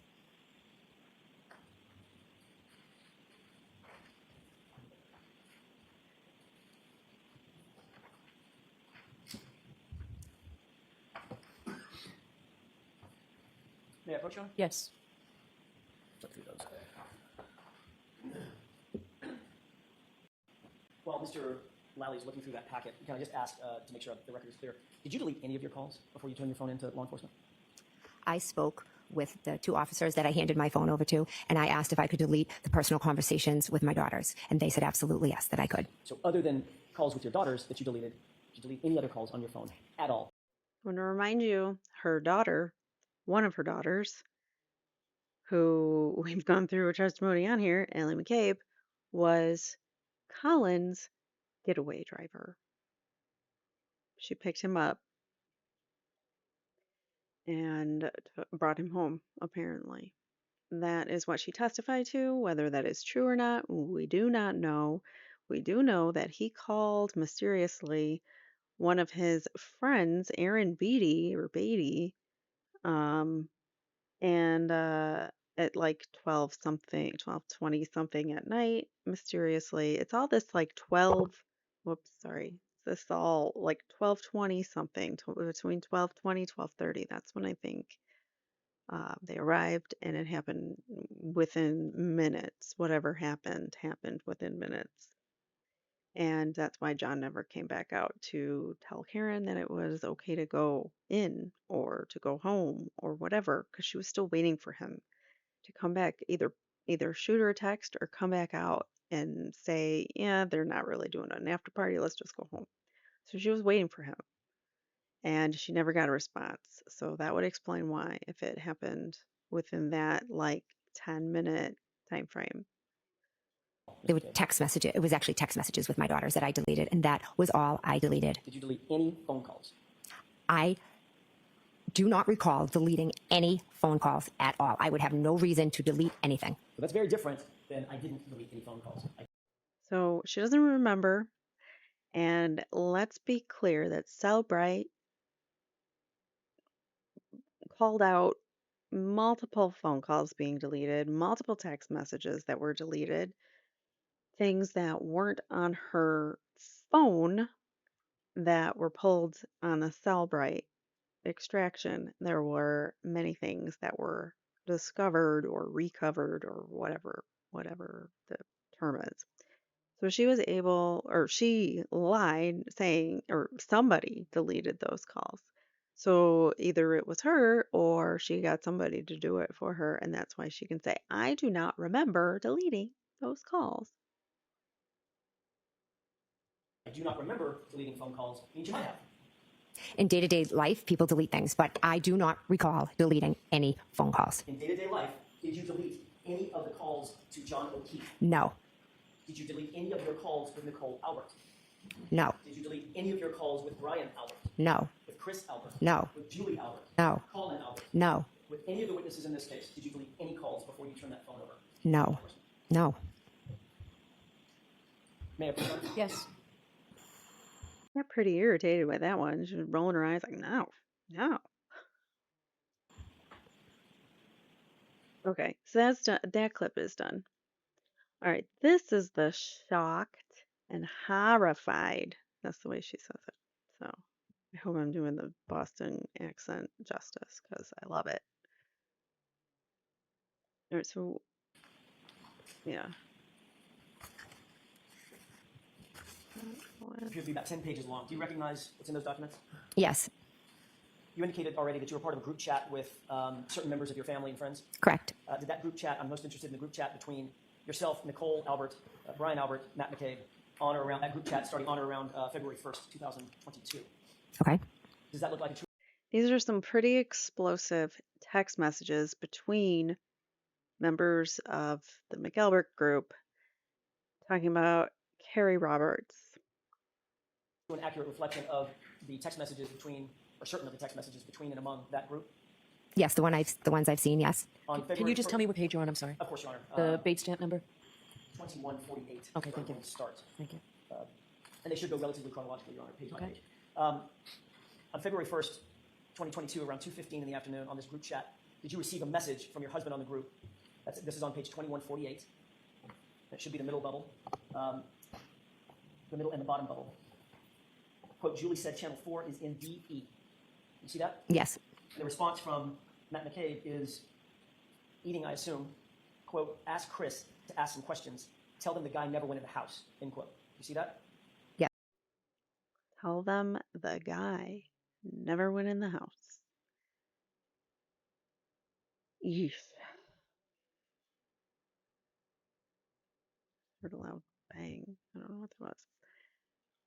The response from Matt McCabe is eating, I assume, quote, ask Chris to ask some questions. Tell them the guy never went in the house, end quote. You see that?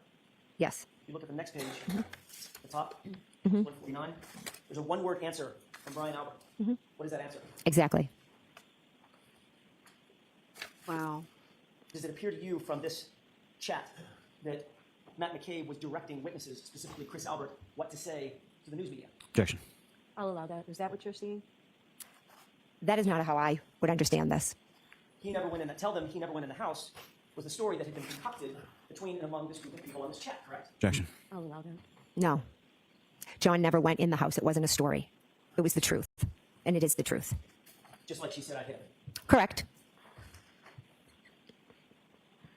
So according to this chat, at least, at the very base level, this is one witness telling another witness to give certain information to the media that could be useful to the group, correct? Tell them the guy never went in the house, right? Objection. Sustained. Matt McCabe was directing Chris Albert. Chris Albert wasn't even at the house, was he? Chris Albert was not at the house, no. But this chat is Matt McCabe, your husband, telling Chris Albert, who was never at the house and would have no personal knowledge of what happened in the house, to specifically say, the guy never came in the house. The guy, by the way, being John O'Keefe. Right? Her friend that she loved. That's what he wrote. Does that sound to you a little bit like collusion? Objection. Sustained. At some point, you sought out Carrie Roberts' cell phone number shortly after the 29th, or maybe not, maybe on the 29th. Correct. You didn't have her cell number in your phone? No. One of your primary concerns was to make sure that you got in contact with Carrie Roberts before the day's end, right? I wanted to speak to Carrie as she was on her way to the hospital, and I wanted to check in on John. One of your primary concerns, Ms. McCabe, was that you wanted to make sure you got a hold of Carrie Roberts and had communication with her before the end of the day. It had nothing to do with getting in touch with her by the end of the day. It was a friend reaching out, wondering how her friend was doing, who was just taken off the front lawn. On the 29th. Yes. 29th. Another good freeze. 29th, day that we find out that John succumbs to his injuries. It's the same day that Jennifer McCabe reaches out to Carrie Roberts. She testified they were not friends before. They didn't even know each other until, I guess, this night, which I find hard to believe. But she was in a different friend group, I guess, than the McAlberts. Before the end of the day, Ms. McCabe, you can do this all day long. Before the end of the day, you were trying to get hold of Carrie Roberts, correct? Immediately in the morning, I wanted to get in touch with her. Right. So you sought out her phone number. First you tried my client, Karen Reed, correct? Correct. But then you found another source for that information. Is that right? Correct. And you said just a second ago you were claiming that you needed that information because you knew that she was on the way to see John O'Keefe's parents, She was picking them up. and you wanted to check on them. Correct. You've been friends with the O'Keefe family for years, haven't you? Correct. So you didn't have a need to get Carrie Roberts' phone number, did you? I wanted to speak with Carrie, see how she was doing. I was not going to call Peg. You had her phone number, didn't you? I do, yes. So if you wanted to check on somebody, you could have just called her. I was not going to call Peg O'Keefe on the way to see her son at the hospital. Check on your friend? That was just too much. I wanted to ask Carrie. I'm sure she was boggled down and probably did not want to speak with anyone. It was a simple thing. I made sure I got Carrie Roberts' number so I could check in and see how John was doing. Also, we had just been through an extremely traumatic event together. There's nothing evil here. Carrie Roberts' number, Ms. McCabe, is because you wanted to. There's nothing evil here. There's so many good lines that I could have used to name these clips. That's why yeah, this one should have been, there's nothing evil here. Next one should be shocked and horrified. Make sure that you control her story as she left your site, correct? Absolutely not. Did you take any steps whatsoever, to influence Carrie Roberts' statements? No. Because that would be collusion, wouldn't it? Objection. What's his name? Did you write a text to the group, including Brian Albert, Nicole Albert, and Matt McCabe, where you informed them that, quote, and this is, Your Honor, on page 2158, where you informed them, quote, Carrie is here going over timeline, end quote. Correct. So you reported back to Brian, Nicole, and Matt that Carrie was where? She came over my house. And you two sat down and went over a, quote, timeline together. Peggy spoke to Carrie. Yes or no? I didn't ask about Peggy. Peggy is, if you don't know, Peggy is Mrs. O'Keefe. She is John's mother. Peggy is John O'Keefe's mother. His father is John O'Keefe Sr., and he has a brother named Paul, who sits in the audience, and a sister-in-law, Erin, Paul's wife, who also sits in the seating every day. Well, that's where the timeline started at. Did you ask Carrie, or did Carrie show up at your house and, quote unquote, go over a timeline?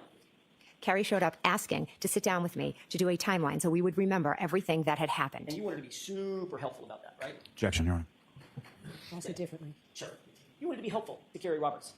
The two of us were trying to figure out what had happened to our friend. And so you made sure that you created and drafted with Carrie Roberts a timeline for her, correct? I didn't make sure of anything. She was the one that asked me to do it. And not only did you create a timeline, you then reported back to your group, Brian Albert, Nicole Albert, Matt McCabe, that she was creating this timeline with you on February 1st, 2022. Isn't that right? Yes. After you created or drafted this timeline with Carrie, she actually sat for an interview with the police, did she not? That's not in the chats. I'm just asking. She sat down for an interview with the police, didn't she? When? You tell me. That's my question. I'm not sure of when you're talking about. Okay, let's start over. Yes. After this timeline was created on February 1st, at some point thereafter, Carrie Roberts conducted a formal interview with the police about this case, correct? Do you have the report of that date? We're sort of bearing the lead. She did the interview in your living room, ma'am. Right? There was, on Tuesday, 2 officers came to the house and she sat in the other room and spoke with them. So, using my question, she did the interview at your house. Oh, they came to my house to interview me and she happened to be there. So they asked if they could speak with her also. Okay. Did she or did she not do an interview at your house? Did, yes. That wasn't that hard. Say yes. You were present for that interview, weren't you? I was eating dinner. You were present for the interview, Ms. McCabe, I was in the house, yes. and you listened to that interview, didn't you? No, I did not. Yeah, You made sure you gave Carrie Roberts everything she needed for that interview, correct? Quote, everything she might need for that interview, didn't you? And where is this that you're quoting from? I'm asking you. Oh, I'm sorry. When you quoted, I thought it was in here. I apologize. We'll get to it in a second. Did you tell her everything that you wanted her to say? No, I did not. Did you in any way attempt to influence her testimony before she gave that interview in your living room? Absolutely not. Carrie is her own person. But then you did report her progress to the Albert McCabe group in that group chat, didn't you? Can you show me where, please? Sure. Isn't it true that in a group text with Brian Albert, Nicole Albert, Matt McCabe, you wrote, and this is on page 2159, quote, and we handed and handed phone to Carrie. Remember that? I see that, yes. And the very next text is from you telling the group she's telling him everything in all caps, 2 exclamation points. Yes. And then you went on to say at 2:55 p.m., it's basically the same moment, quote, all this stuff, end quote, correct? Correct. So when you said a couple of minutes ago that you weren't listening to what she was saying, that was a lie, wasn't it? We're talking about 2 different interviews. I'm talking about when the officers came to my house and spoke to her there. You're saying that I handed the phone over, so that would be a different interview. McCabe, this is on February 1st at 2:55. I wasn't there. You were there. She was in your house on February 1st giving an interview to the police, wasn't she? One day she was there giving an interview to the police. And while she was there, But I do not believe it was at 2:55. so combative. It was later in the evening, so I think you might have 2 events confused. so either way, whether she was on the phone with the police or sitting there in your living room with the police, you were listening to her and reporting back to the group. She's telling them everything. No, it's not correct. The one that she did with the police, she did in the other room. And the one she did on the phone, I said, she's telling them everything. I know. Because Carrie is an extremely blunt person, and she was giving personal feelings about the situation. And I was horrified by it. To the police. To the police. And you're listening. I heard a statement she said that horrified me. And then you're reporting it back to the group, weren't you? That one thing she stated, I reported back to the group, yes. So you're listening in on a police interview, correct? It was a phone call. One side of it, right? It was a phone call. You're listening in on a police interview, one side of it, correct? Correct. You're eavesdropping on that interview, correct? I'm sitting with her, and she's taking the call. And then you're reporting that interview back, or her success in that interview, in your mind, back to the group involving Brian Albert, Nicole Albert, and Matt McCabe. Isn't that what you're doing? Objection. I'll allow it. I absolutely not. That is not how it went. I was horrified because Carrie's a blunt person, not like me. And she had made a comment about Miss Reed and Mr. O'Keefe's relationship. And I was shocked and horrified that she said it the way that she did. You were so shocked and horrified that I said, oh my God, she's telling them everything. Yes. you decided it was so important that you needed to report that back to Brian Albert and his friends. I was horrified. I don't believe her for a second. What do you guys think? Let me know in the chat. So you reported that back. Or Yes, I said she told them everything. comment. When you were first confronted with these messages at a separate proceeding in June of 2023, you claimed that you couldn't remember what that exchange was about, correct? Correct. And now you just all of a sudden have this newfound memory of exactly what that text message was referring to, correct? Objection. I'll allow it. Yes, because Carrie Roberts said a statement and it jogged. I said, oh my God, that's what I meant when I said she said everything. When did she say this statement? Probably in the fall. She has made this statement a few times in reference to Karen. You and Carrie Roberts are still coordinating your statements together. Oh, no, we're not. It's just an opinion she has of Miss Reed. And all of a sudden that became your, quote, everything, all this stuff. She is so catty and spiteful. I don't know why, but she's just so mean and aggressive on the stand. It didn't just become it. I forgot that I had written it, and one day Carrie made the statement, and I'm sure it happens to everyone. You forget something, and then you're like, oh my God, that's what it was. Now, I'm not sure if that happens to everyone. Objection. Sustained. Let me ask you a different question. When you were asked under oath a year ago, when it was famed refresher in your mind, you were asked specifically what you were referring to, and your answer was, I have no idea, correct? Correct. Because you didn't want to tell them that you had coordinated your statement with Carrie Roberts. Isn't that right? No, that is not right. I did not remember what it was. Went on to be asked specifically, do you know who you were referring to? And you said, maybe Carrie, maybe. I'm talking to Carrie. And the question was, but you don't recall this text? And your answer was, I don't remember. That's what you testified to a year ago, correct? Correct. But now you're talking about some memory of a disparaging comment that Carrie Roberts has about my client. And that's the everything in your mind. Yes, the things that she was saying. Quite obviously, what you were referring to in that text in real time, Ms. McCabe, was that Carrie Roberts was telling the police, quote, everything that you had laid out for her in this timeline meeting you had with her, correct? Objection. So it's sustained as to that form. You can ask that question in a proper way. The everything you referred to in that text in real time was what you had worked out with Carrie in that timeline meeting, wasn't it? That was the everything you were referring to, correct? Incorrect. We never worked together to come up with a story. We have the facts, and the everything was a comment about your client. You went on in your group chat with Brian Albert, Nicole Albert, and Matt McCabe to give running updates about whether or not Carrie Roberts was actually following the script, correct? Incorrect. There was no script. 167. Matt McCabe If you didn't do anything wrong, Jen, then why are you acting so angry and defensive here? texted the group, Brian, comma, sitting separate, end quote, correct? Yes. It sounds like Matt McCabe is reporting back to Brian Albert, following their instructions, we're sitting separate. Objection. Sustained. 1 minute later, Brian Albert had a one-word response to the Brian sitting separate, correct? Yes. What was that one-word response? Okay. So it sounded like he was giving his approval for where people were situated in that meeting, correct? Objection. Sustained. At page 2168, 515. It's very hard to just look at two texts and try to understand what the context is. Mr. McCabe, if you don't understand the question that I have, just let me know. But otherwise, let me ask a question. On page 2168, at 515, you wrote in the group, quote, you listening, correct? Yes. And at the same time, 515, you then wrote, cops here again, end quote, correct? Correct. That was in reference to the police coming over to your house and further interview Carrie Roberts, wasn't it? That was when they came to talk to me. And Carrie Roberts was there. Was correct? at my house, correct? And a few minutes later, at 523, Nicole Albert texts, call us after, correct? Correct. And a few minutes after that, Matt McCabe texts, quote, this girl could write a book, nonstop, correct? Correct. So obviously Matt McCabe, along with you, was listening to Carrie Roberts in her interview. We were sitting in the kitchen eating dinner with our children, and Carrie Roberts was in a different room, but she was going on and on and on, as she does, because they were in the other room. And you could listen. I could hear voices. You could hear her interview with the police. Did not hear her interview. I could hear them talking, but I was sitting at a table with my children eating dinner, getting ready to go to a basketball game. You then responded to Matt McCabe, I love it. Yes. And then you responded about this interview you just testified under oath and under penalty of perjury, not hearing anything about, just hearing voices. Your next text was, quote, she is telling them everything. Yes. End quote. Correct? Yes. So what you said just a few minutes ago about not knowing what she was saying, I could just hear voices, that was a lie. It was. Okay. Objection. Sustained. A couple of seconds later, Nicole Albert responds, one word. What was her response? Good. Good. She's telling them everything. Good. So in order, those texts say, you listening? You say, you listening? Objection, Your Honor. The objection sustained. At the end of the day, you were eavesdropping on an interview that Carrie Roberts was having with law enforcement in their official capacity, weren't you? No, I was sitting eating dinner, and some of the things, obviously, I overheard, but I was not even.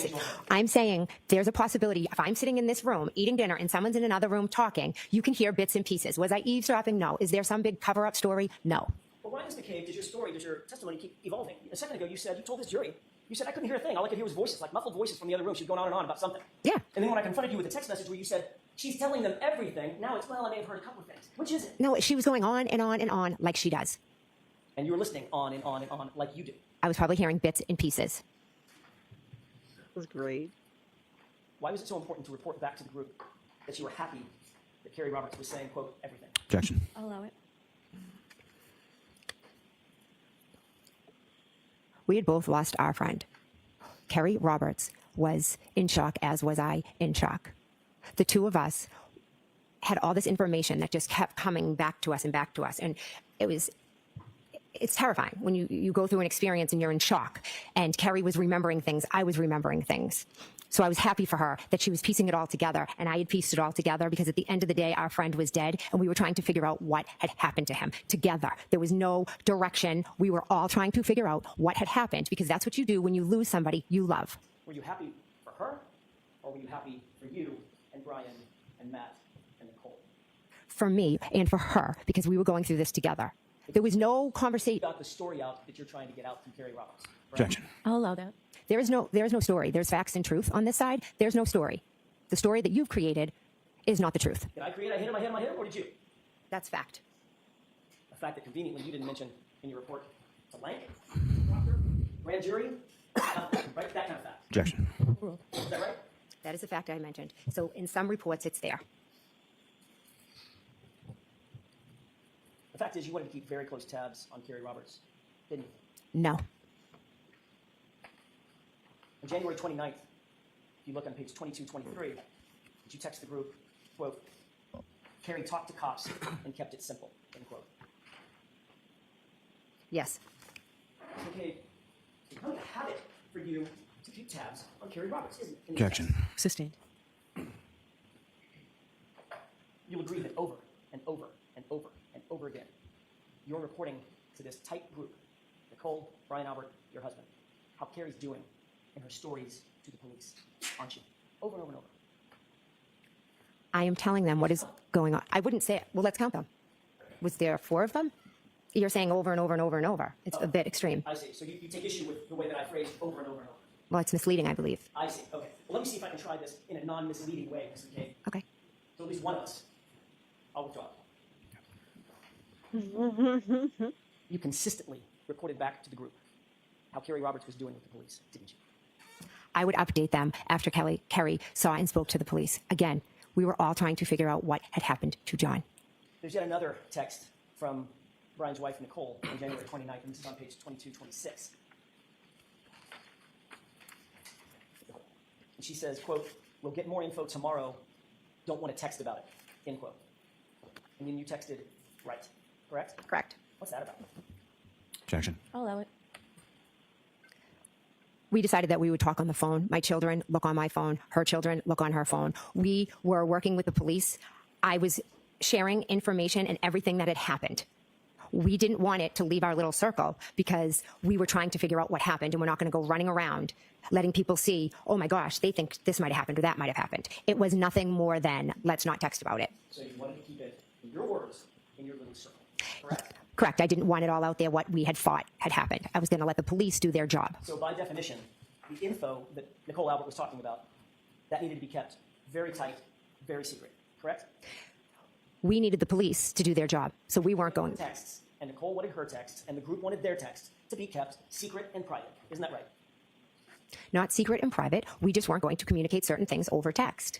Did you give, or did anybody give you any private information the next day on January 30th? Didn't even give me private information. So let me put it in context. That text from Nicole Albert, we'll get more info tomorrow. I don't want to text about it. That was on the 29th, right? Okay. So did you get additional info on the 30th, the next day? I have no idea. Did anything significant happen on January 30th in connection with this case? Any meetings, any get-togethers, anything that you can think of? I went to the O'Keefe's house. Other than that, anything else? On the way home, Carrie Roberts' daughter is good friends with Michael Lank. So we dropped her off at Michael Lank's house, and Mike's wife came out of the house. Him and Carrie are friends, and she, jumped in the car and was consoling Carrie and asked how the O'Keefes were doing. And, we talked to her. So They talked to Mike Link and his wife, Sergeant Link, who was with Canton PD and was on the scene originally. He came a little bit later. He was called there by them. He was called back there around 9 in the morning to give the statement that she said, I hit him. All right, so let's skip forward to 3:58. This will be the last clip from this day, and then we will go on to the second day, and then we'll be done. As I was sending, so again, maybe I said, oh, shoot, I call this, I believe I used the words butt dials. I called them, and then I turned it off. but your claim is you don't remember those incessant butt dials and those incessant hang-ups at all, correct? I honestly don't. So you would have had to forget. This is all the calls that she made to John that didn't go to his voicemail. Supposedly she accidentally called him and stopped it right before his voicemail picked up each and every time, but it was like 6 times or something. You interacted with, by the way, you'll agree that the phone traction showed that John got no voicemails from you, right? I didn't look, but No So that means you had voicemails. to interact with that phone 14 times. That means John didn't get any voicemails, so that means she would have to interact with her phone 14 times to cause 6 butt dials or whatever it is, however many butt dials she had. By the way, you'll agree that the phone extraction showed that John O'Keefe got no voicemails from you, right? I didn't look, but So that means you would have had to interact with that phone 14 times over the course of 19 minutes at the exact time frame that the Commonwealth suggests John O'Keefe lost his life. Objection. Sustained. You can ask that differently, and this will be your last question for today, please. Yes, Your Honor. The period between 12:29 and 12:50, which is the exact period that you were, quote, butt dialing John multiple times, that's also the exact period that John O'Keefe was rendered incapacitated. Is that right? Objection. That's sustained. We'll start up again tomorrow, okay? Thank you. All right, folks, I'm going to take my All right. So he thinks it's a little bit earlier in the evening. I think it's a little bit closer to when they dropped him off, but either way, there were a bunch of phone calls that Jen is claiming are butt dials, which just don't make sense. So we are going to move on to her second day of cross, and I'm calling this Talked clip. about the 12 times in your Ah, grand jury transcript that you trying to pause and it won't pause. All right, so this is her second day of cross, her third day on the stand, and I call this clip. No, I was gonna jump. I call this clip property of some named blogger. talked about statements that you attributed to my client. You remember that conversation? yes, And in those dozen times, you never used the word or the words or the phrase, I hit him, correct? correct, And your explanation for that was, well, I wasn't asked that specific question, correct? correct, You were, in fact, on January 29th, let me rephrase that just a little bit. You did, in fact, on January 29th, seek to ask an officer to come back to 34 Fairview for the specific purpose of telling that officer something that you thought was important, correct? correct. Which officer was that? Michael Lank. And about what time did you ask Officer Lank to join you back at 34 Fairview? I'm not sure. I know it was in the AM. I'm just not sure what time exactly. Somewhere around 9 a.m., does that sound about right? Possibly. Okay, so this literally, we're talking about just a couple of hours after the incident in question. Correct. Okay, Sergeant Lank came with Sergeant Gallagher, I believe, correct? Correct. Came back to the location at 34 Fairview and gave you an opportunity to provide whatever information you deemed relevant at that time to impart to him, correct? Correct. And isn't it true that at that time you didn't tell Sergeant Lank that my client said I hit him? What you said was that my client said, I hope I didn't hit him, correct? No. May I approach, Your Honor? Yes. It's a little different, isn't it? Incident report page. It's like the second to the last page. It's right to the report. Could you take a look at that report, just the face page, and tell me if that appears to be an incident report associated with this case? I know you didn't draft it, but you recognize that that's an incident report from the police, Canton Police specifically. Yes. Could you turn to the tab that's the little light blue tab, maybe 3 pages from the end of that report? Yes. I'd like you to read that paragraph to yourself, if you wouldn't mind, please.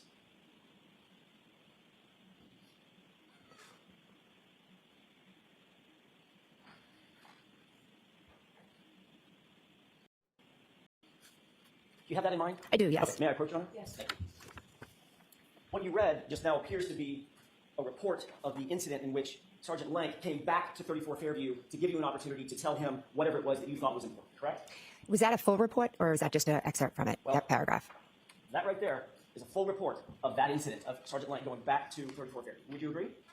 Well, that's not a full report of what I said, but if that's his full report, it's his full report. Okay. And in this report, what he writes that you said to him, Objection.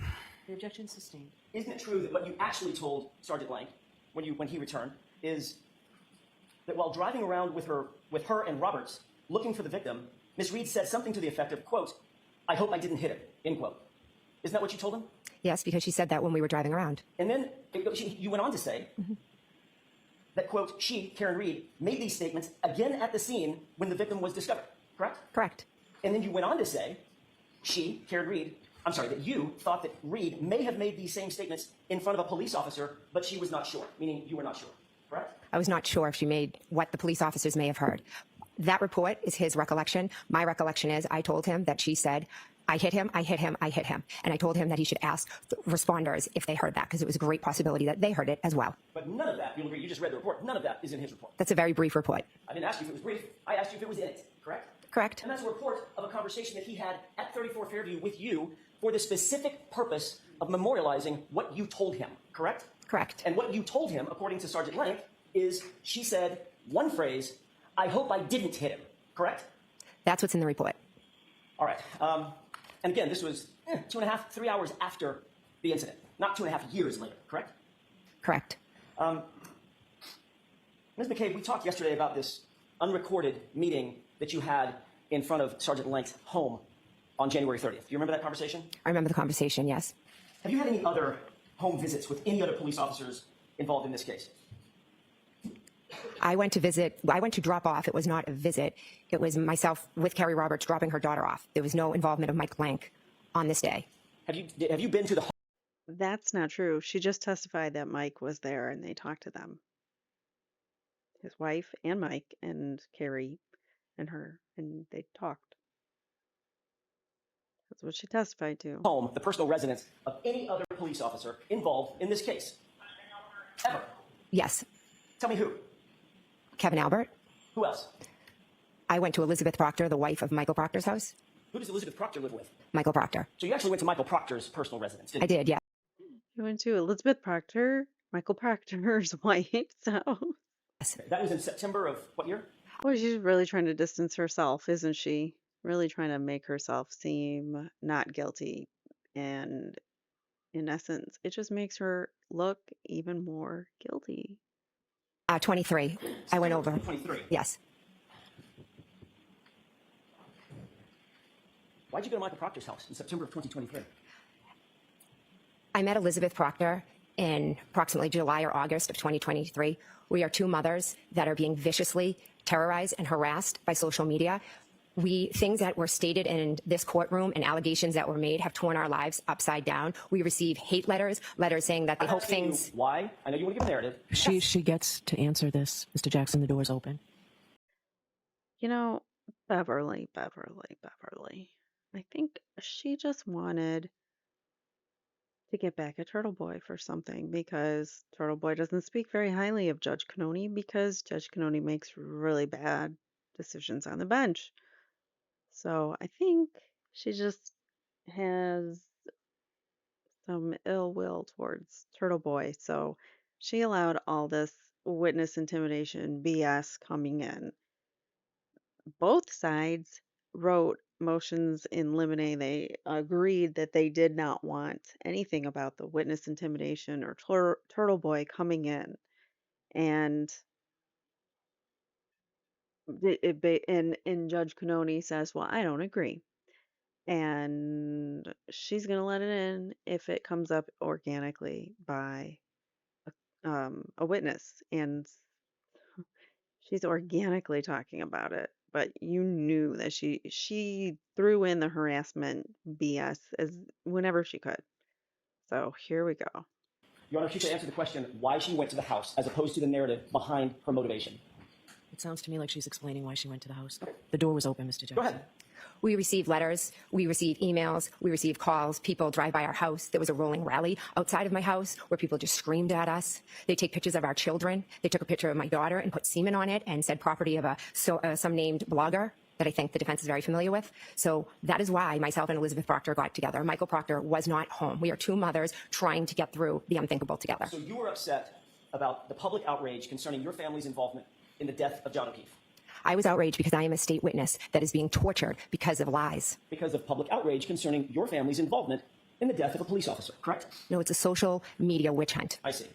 So you decided that the best way for you to address that angst that you were feeling is to go to the lead investigator's home, personal home, in this case, correct?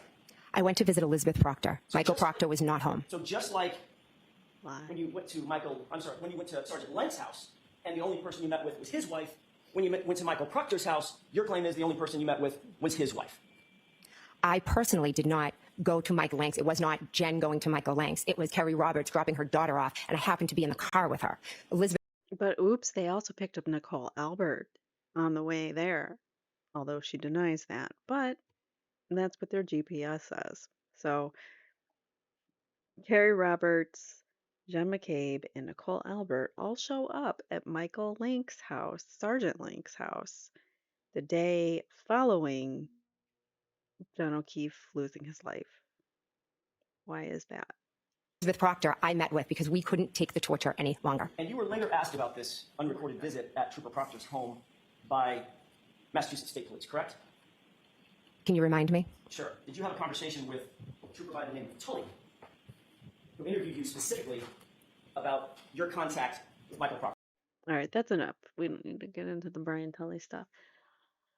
All right, just a few more clips and we'll be done with her finally. Well, I don't know. They might bring her back, but I don't know why, because she basically was eviscerated by Jackson. She's so not credible. This is going to be, I did not say that. Multiple phone calls with Michael Proctor after January 29th, Oh, 2022, correct? I believe so. Okay. Do you remember all the phone calls that you had with him? No, I don't. Would it refresh your recollection? Take a look at it. so she's had multiple phone calls with Michael Proctor, lead investigator of this case, who she claims she didn't know before until January 29th, even though he's good friends with Brian Albert and those Alberts. So I don't know why she wouldn't know him, since her sister is Nicole, married to Brian. Anyways, all right, so this is, I did not say that clip. Here we go. A log of your phone calls. Yes, that'd be great. Thank you. May I approach? Yes. I'm gonna go through. Is this all the what was Mark calls- 00? all the calls that she has with Proctor for those days following the incident, and then some. It's Oh, not. this morning? That will be next. Okay. It's just a folder of ones that are highlighted. There are blue tabs. You could look at those blue tabs and then tell me when you've taken a look at those.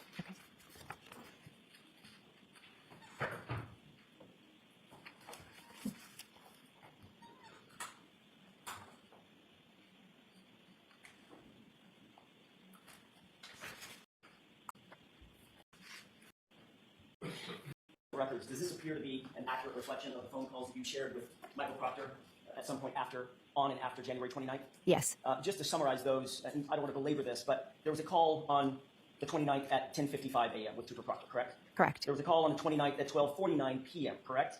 I didn't memorize them. I understand. Would So if you want to give me the paper back, then I could probably answer correctly. You want to Okay. do it that way, we certainly can. May I? Yes. Thank you. Thank you.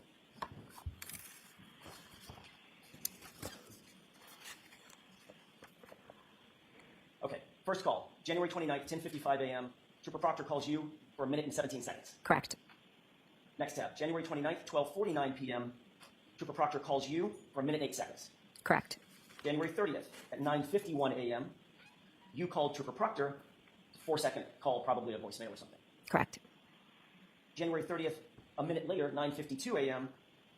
You then called Trooper Proctor again, 21 minutes and 31 seconds for that call. 20 minutes. Correct.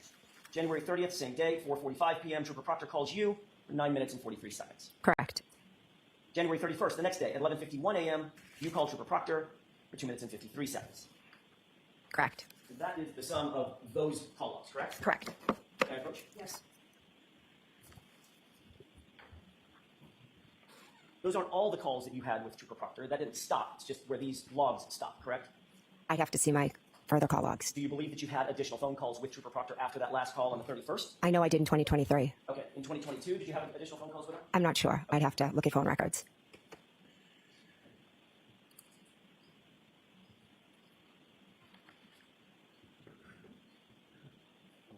May I have one, Your Honor? Yes. Maybe approach briefly. Okay.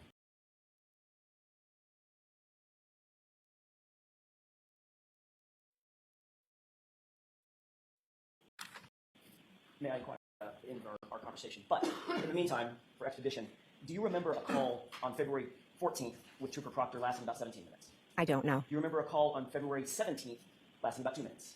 I don't know. Do you remember a call on February 28th lasting about 2 minutes? I don't recall. Again, it's hard. I expect that your answer is going to be I don't recall, but I want to make a record if I could. So this is not a test of your memory at this point. I don't expect you to have it memorized. I just want to ask if maybe one of these stand out in your mind, or all of them. What about a second call on February 28th lasting about a minute? Don't recall. On March 1st, another call with Trooper Proctor lasting about a minute. I do not recall. Apparently a second call on March 1st lasting about 2 minutes and a few seconds. I don't recall. On March 11th, another call in the afternoon lasting about 12 minutes. I don't recall. And finally, a call toward the end of March, March 29th, lasting about 4 minutes. Again, I don't recall. Okay. Understood that this is not a memory test, and I don't have the records in front of me, so I apologize about that. Based on the conversation that we've just had, does that jog your memory that you had multiple calls in February and March with Trooper Proctor, as well as the calls we've gone over with the records in January? To be honest, I had calls with many people. I was in a state of shock for months following this. So if you have the record, I can answer off of that. But besides that, just reading them to me does not jog my memory. I'm sorry. That's okay. You wouldn't quarrel with the idea, I don't want to hold you to a number, you wouldn't quarrel with the idea that you had multiple calls with Trooper Proctor in January, in February, in March, correct? Well, the ones I've just saw on the record, yes, there were multiple calls there. And of course, you met him in your home on January 29th. Yes, I did. And he came into your living room, you had a conversation with him. In my dining room, yes. I'm sorry, your dining room. And also, Kerry Roberts was there Kerry Roberts was not there. on the 29th. Kerry Roberts was not at my house on the 29th, no. When was she at your house when she was interviewed? I believe that was the Tuesday, whatever the date was. Maybe first? That sound right? First or second? Yeah, something. It was the Tuesday following. Okay. And was that with Trooper Proctor or a different trooper? A different trooper. And with Trooper Proctor on the 29th, when he was interviewing you in your dining room, that was the day that Brian Albert was also there. Correct. And was Brian Albert also interviewed on that day? I believe so. So Trooper Proctor was in your house for, gosh, it had to have been an hour.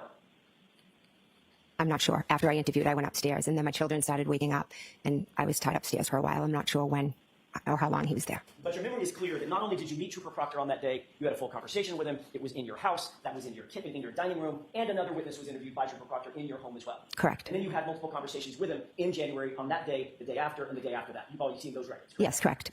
Then in either September or October, you were interviewed by Lieutenant Tully. That's the report that you've already seen. Correct. And in that interview, you were asked specifically whether or not you had a relationship with Trooper Proctor and when that relationship started, correct? Correct. And you said, quote, you had never met Elizabeth Proctor or Michael Proctor prior to September 2023, correct? I did not say that. So yet again, this is another example of a trooper completely getting it wrong. Is that right? Objection. Sustained, ask it differently.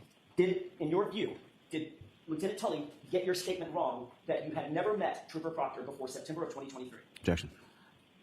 So now a completely different trooper, different person, is getting her statements wrong. So she blamed Michael Proctor the first time around for not quoting her correctly.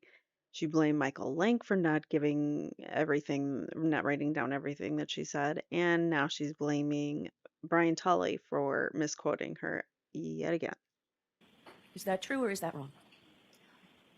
Lieutenant Tully knew I met Proctor prior to that because Proctor was the one who did the initial interview on January 29th. Does it make you wonder why he wrote in his statement, quote, you Objection, never Your met Honor. Elizabeth Proctor or Michael Proctor prior to September 2023? So the objection sustained. If you indicated that you had never met Trooper Proctor before September of 2023, that would be a false statement, correct? Objection. You can answer that, Ms. McCabe. I met Proctor January 29th. It's a false everywhere. statement. If you said it, would it have been false? That's all I'm asking. Yes. Wow. It's like pulling teeth just to get her to answer a gosh darn question. It's so frustrating to watch. It is, I gotta hand it to Alan Jackson for keeping us cool because I would have been like yelling at her, like, come on, answer the question. All right, so this clip is 1:30, 1:45 a.m. when you left 34 Fairview on the 29th.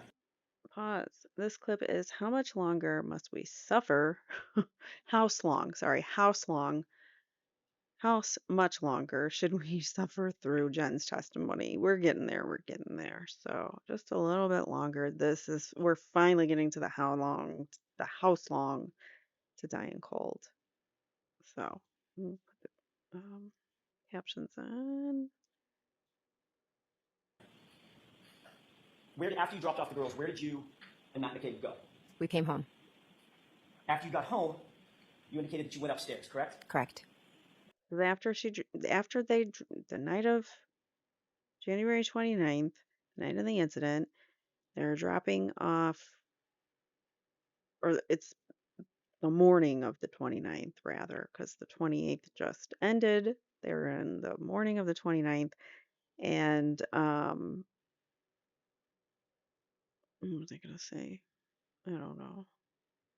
Oh, they are she's explaining. So she just got back from dropping off Sarah Levinson and what was the other? Julie Nagel.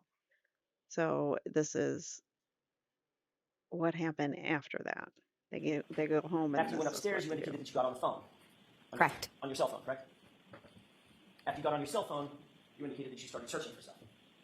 Correct. So if there's GPS, that you've seen the forensic extraction or part of it, correct? Which one are you referring to? No. The forensic extraction I gotta pause for 1 second. Be right back. All right, I'm back. Here we go. of your phone. I saw what you showed me yesterday from Celebrate. That's what I mean. Okay. I'm, Part of it. I saw, yeah, the phone calls, yes. Okay. You're aware that that extraction shows that you got home after 2 a.m. or so that would be generally correct. Correct. The Celebrate extraction shows from your Apple Health data that you actually went up a set of stairs. That would be accurate, correct? Accurate. The Celebrate data shows that you actually logged into your phone, did a login, either Face ID or a passcode, opened up the phone. That would be accurate. Correct. The Celebrate data shows that you were engaging with an app called Safari to engage some Google searches, correct? Yes. That would be generally accurate as well, correct? Yes. So after you opened up Safari, you indicated that you Google searched something about ozone basketball. Is that right? Yes. That was sometime after 2 a.m., right? Yes. What was so important about ozone basketball at 2 a.m. that it couldn't wait until the morning? Why did you search it then? Well, first I was home, I was wide awake, and I had been texting about a basketball chat, and basketball was clearly on my mind. My daughter had been invited to join a team. I didn't know much about the team, so I just was like Googling to see, because the woman who had given my daughter the offer had wanted an answer. So you say that basketball was on your mind, correct? Yes. Was there anything else on your mind in that early morning hour time frame? Don't believe so. Ms. McCabe, if you wanted to know, I believe so. in general, how long it takes for a human being to pass away because of exposure to extreme temperatures, right? If you wanted to know the answer to that, what would you Google search? What phrase would you use? I'm not sure. All I recall is what the defendant asked me to Google in the morning. If you wanted to know, I'm asking a different question. If you personally wanted to know, how long does it take for a person to die of exposure due to extreme temperatures, what would you put in? What phrase would you use? Objection. Sustained. Well, we don't have to guess at the phrase that you would use if you wanted to know something about dying of hypothermia, do we? Did you actually Google search it? Objection. Sustained. Ask that differently, please. Did you, in fact, use a phrase to Google search how long it takes for someone to die of extreme temperatures? I did in the morning at the request of your client. Okay. And what phrase did you use? I'm not sure. Really? Correct. I was. 2.5 years of this, you don't know the phrase that you used? Objection, Your Honor. Sustained. There's so many lies and No misconceptions on. She absolutely knows. She's totally lying. There, it's all over shirts, merchandise from Turtle Boy, which she absolutely hates. You know, it just gets under her skin that he does that. So yeah, she absolutely knows that it's house long to die in cold, spelled HOS. Social media. Question. Oh, I apologize. Okay. Are you telling me you don't remember what Google search you put in? Karen was screaming. My hands were shaking, and she was saying, "Google hypothermia. How long does it take to die in the cold?" And what phrase did you put in your phone? I'm just asking you to say it. Why don't you show me it? You literally don't remember? Again, she was screaming, "Google hypothermia. How long does it take to die in the cold?" How about- And I picked up my phone and I started Googling. And you literally, to this day, right now, under oath, you're saying you don't remember that phrase that you used. Objection. I'll allow it. Is that what you're saying? I'm saying that at her Do you remember it or do you not, Ms. McCabe? That's a simple question. that morning, I don't remember specifically what I Googled, but I do know what you've put out to the social media. How about this? Hoss long to die in cold. Does that sound familiar? Yeah, it's been Why everywhere does that sound so familiar? because you put it out in social media. Well, I haven't put anything out in social media because I don't personally have social media. I'm sorry, Turtle Boy did. So if the world happens to know it, that's not on me, is it? I guess not. I guess not.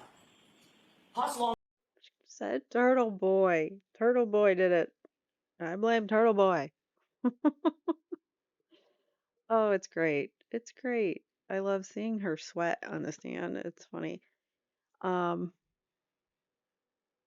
hold this thought. I have an idea.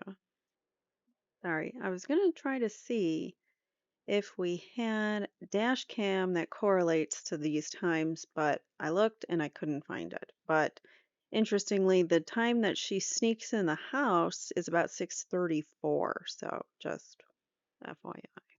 to die in cold is what you put in to the Google search, right? If you say so. Is there a reason that you don't want to admit to that? Absolutely not. It's a simple question, right? No reason. So say it. What Google search did you use? Objection.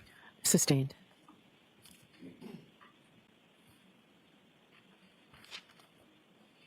You were seeking at some point to Google how long to die in the cold, correct? Correct. And you made a mistake and mistakenly typed long to die in cold, correct? You could show me it. I'd appreciate it. You later Google searched. May I approach, Your Honor? Yeah. She's asked to see everything. She doesn't want to impeach herself, so she's asking to see every single document and every single thing that he quotes her on or whatever. I mean, it's good as a witness to be thorough, but come on. I mean, like, if you remember saying something or not. Yes.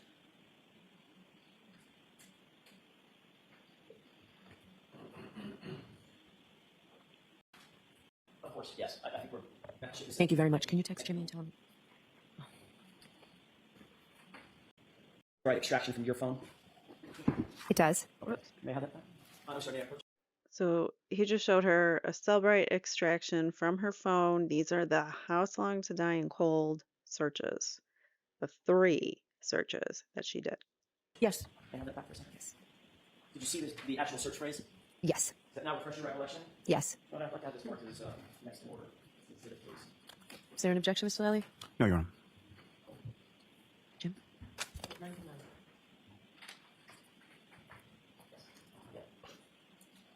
Thank you. Thank you.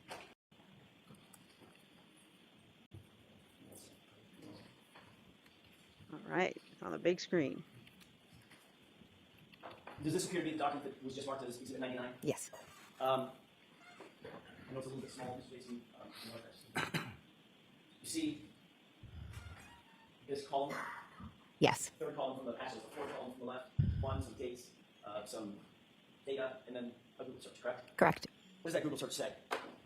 House Long to Die in Cold. Now, you indicate that you did that, you made that search at 6:23 a.m., correct? Correct. And then you indicated that you did it again thereafter at 6:24, correct? Correct. At 6:24, you misspelled the phrase and you spelled it as follows: how long T-I die in C-I-K-D, correct? Correct. Now you claim that those two searches were at 6:23 and 6:24 a.m. respectively, correct? Objection. Phrase it differently. Sure. You've indicated under direct examination that these two searches were at 6:23 and 6:24 a.m., right? I don't know if I gave exact times, but I said it was in the morning and Karen had asked me to do it. And you claimed that you searched it because Karen was screaming at you and yelling at you, Googled hypothermia, and you Googled how long does it take for a person to die. I'm sorry, she said something like how long does it take for a person to die of hypothermia, and you Google searched it at 6:23 and 6:24. Is that right? Again, I'm not sure about the exact times. I just did it after Karen asked me to do it. Would you quarrel with the idea that those were about 30 seconds apart?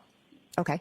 And you're aware, Ms. McCabe, So you can see here 129, 2022, 6:24:18 a.m. House Long to Die in Cold. And prior to that at 6:24:24. Wait, why did she Google it the wrong way the second time? I don't know, but she Googled it wrong twice. At 6:24:18 and 6:24:24. that both misspellings of that phrase result in the exact same search results, don't they? I'm not aware of that, no. Well, you Googled them, ma'am. You're looking on your phone and you Googled how long to die in cold and how long to die in CIKD. Both of those. You Googled them, right? I did, yes. And they result in the exact same search results, don't they? I have no idea. So my question to you is, why the two searches? She was standing next to me screaming, shaking my hand. My hand was cold. I was trying to Google it. Obviously, maybe whatever came up first didn't make sense because I had some misspellings, so I did it again.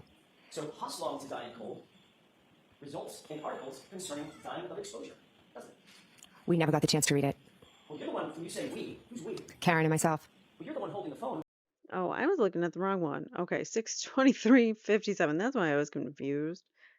6:23:57 and 6:24:18. So the Okay. first one was she misspelled it a different way. She instead of two, she wrote TI and then cold is CIKD, she spelled. So she misspelled 2 words there. And then to make up for, to cover her original 2:27 a.m. search, she had to search this. So, I mean, she had to search it this way. So why would you, he's going to say that they both, if you search either of these, they both go to the same results because Google knows your misspellings apparently and your typos. So why at first would she, if they get the same results, why would she need to have typed it in again and searched it again? Makes you wonder. Well, you're the one, when you say we, who's we? Karen and myself. Well, you're the one holding the phone, Ms. McCabe. Correct. So you're looking down at your phone and you see exactly what comes up, correct? I don't remember exactly what came up. Well, what came up was something about dying of hypothermia, didn't it? That's what she asked. So why do it again? Why do it again, Ms. McCabe? You have the result. You also have EMTs, firefighters, all sorts of first responders on the scene. So why would you ask Google? Doesn't make any sense to me. Why wouldn't you be asking the people on the scene about his health, about the status of his health right now? You know, what is their opinion on how he's doing? You know, I mean, why wouldn't you immediately ask the EMTs? It doesn't make sense that you would have her Google something about hypothermia. And I do want to say we did look it up on one of my episodes, and it takes you to where it explains that depending on the weather, the body temperature, all sorts of different environmental things happening that could change how long it does take to die from hypothermia, but it could take anywhere from minutes to hours. And since he was already injured and likely unconscious, he would have succumbed to the cold a whole lot faster because his body would have been weakened by everything else that he was fighting. So it is so unfortunate, and the fact that he could have lived, he could have been saved. And these people, I don't want to swear, but these people, witnesses, um, were never even questioned for months. It's insane. All right, sorry. I can go on tangents and just talk and talk. Why the second search? I cannot answer that beyond telling you that my hands were frozen. She was shaking me and screaming at me. And you see the time, let me scroll up, please.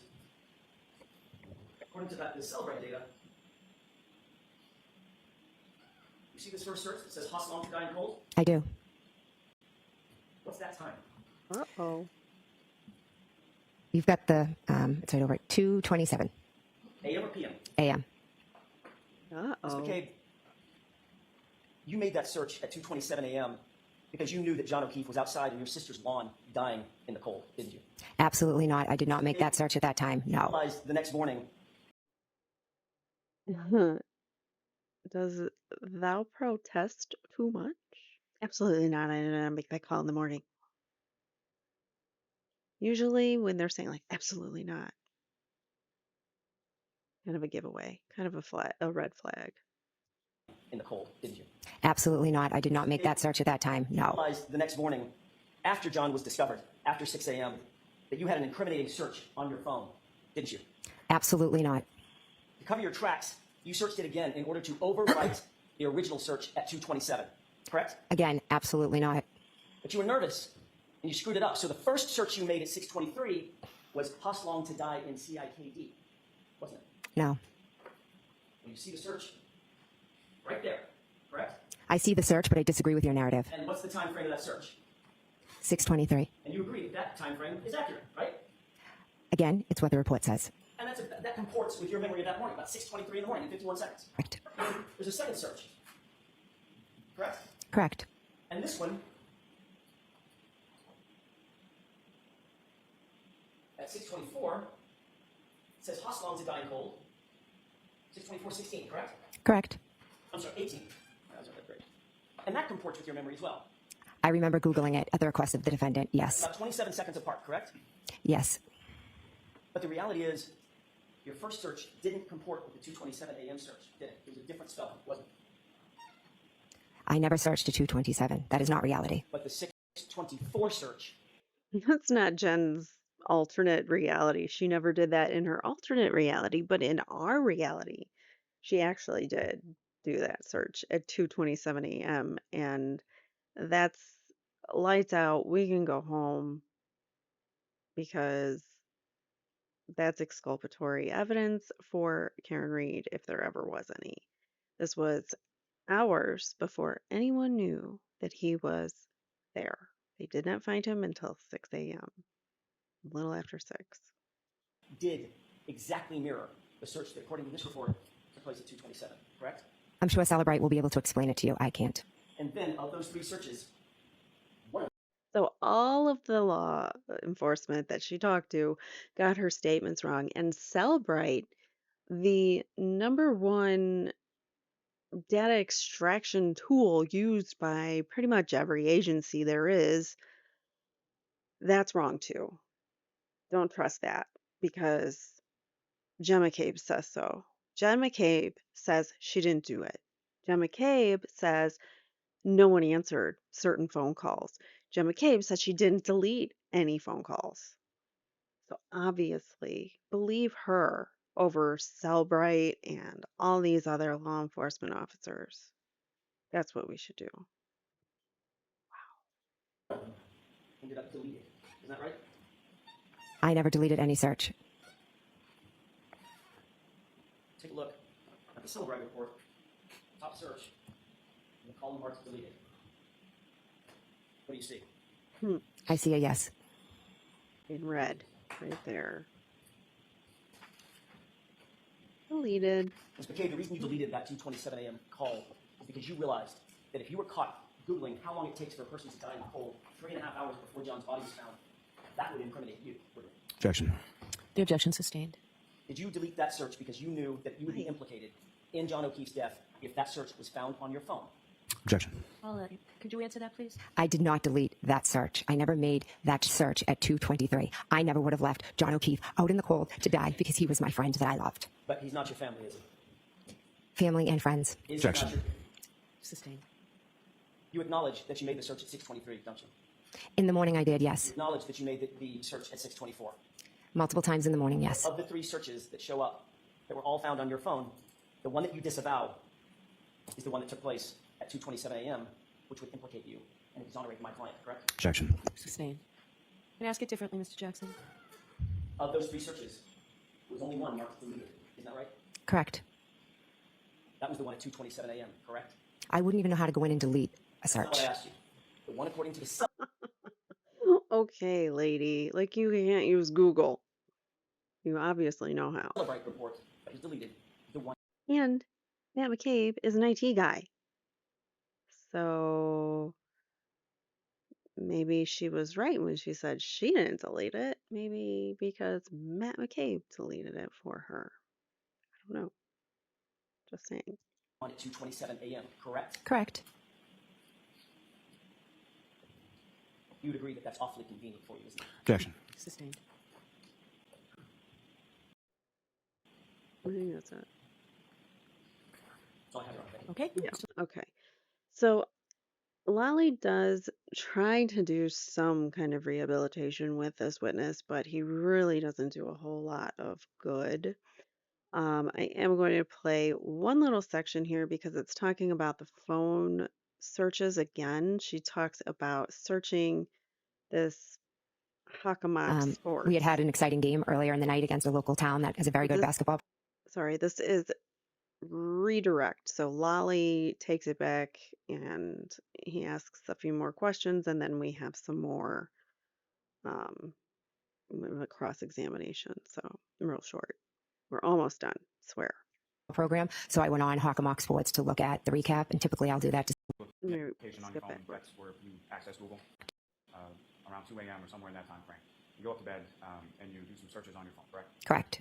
And so there's a Safari tab or an application on your phone. That's where you access Google. Yes. Is that typically where you would access Google? Yes. And you were looking at Ozone basketball. You're also looking at Hockomock. Is that right? Objection. Sustained.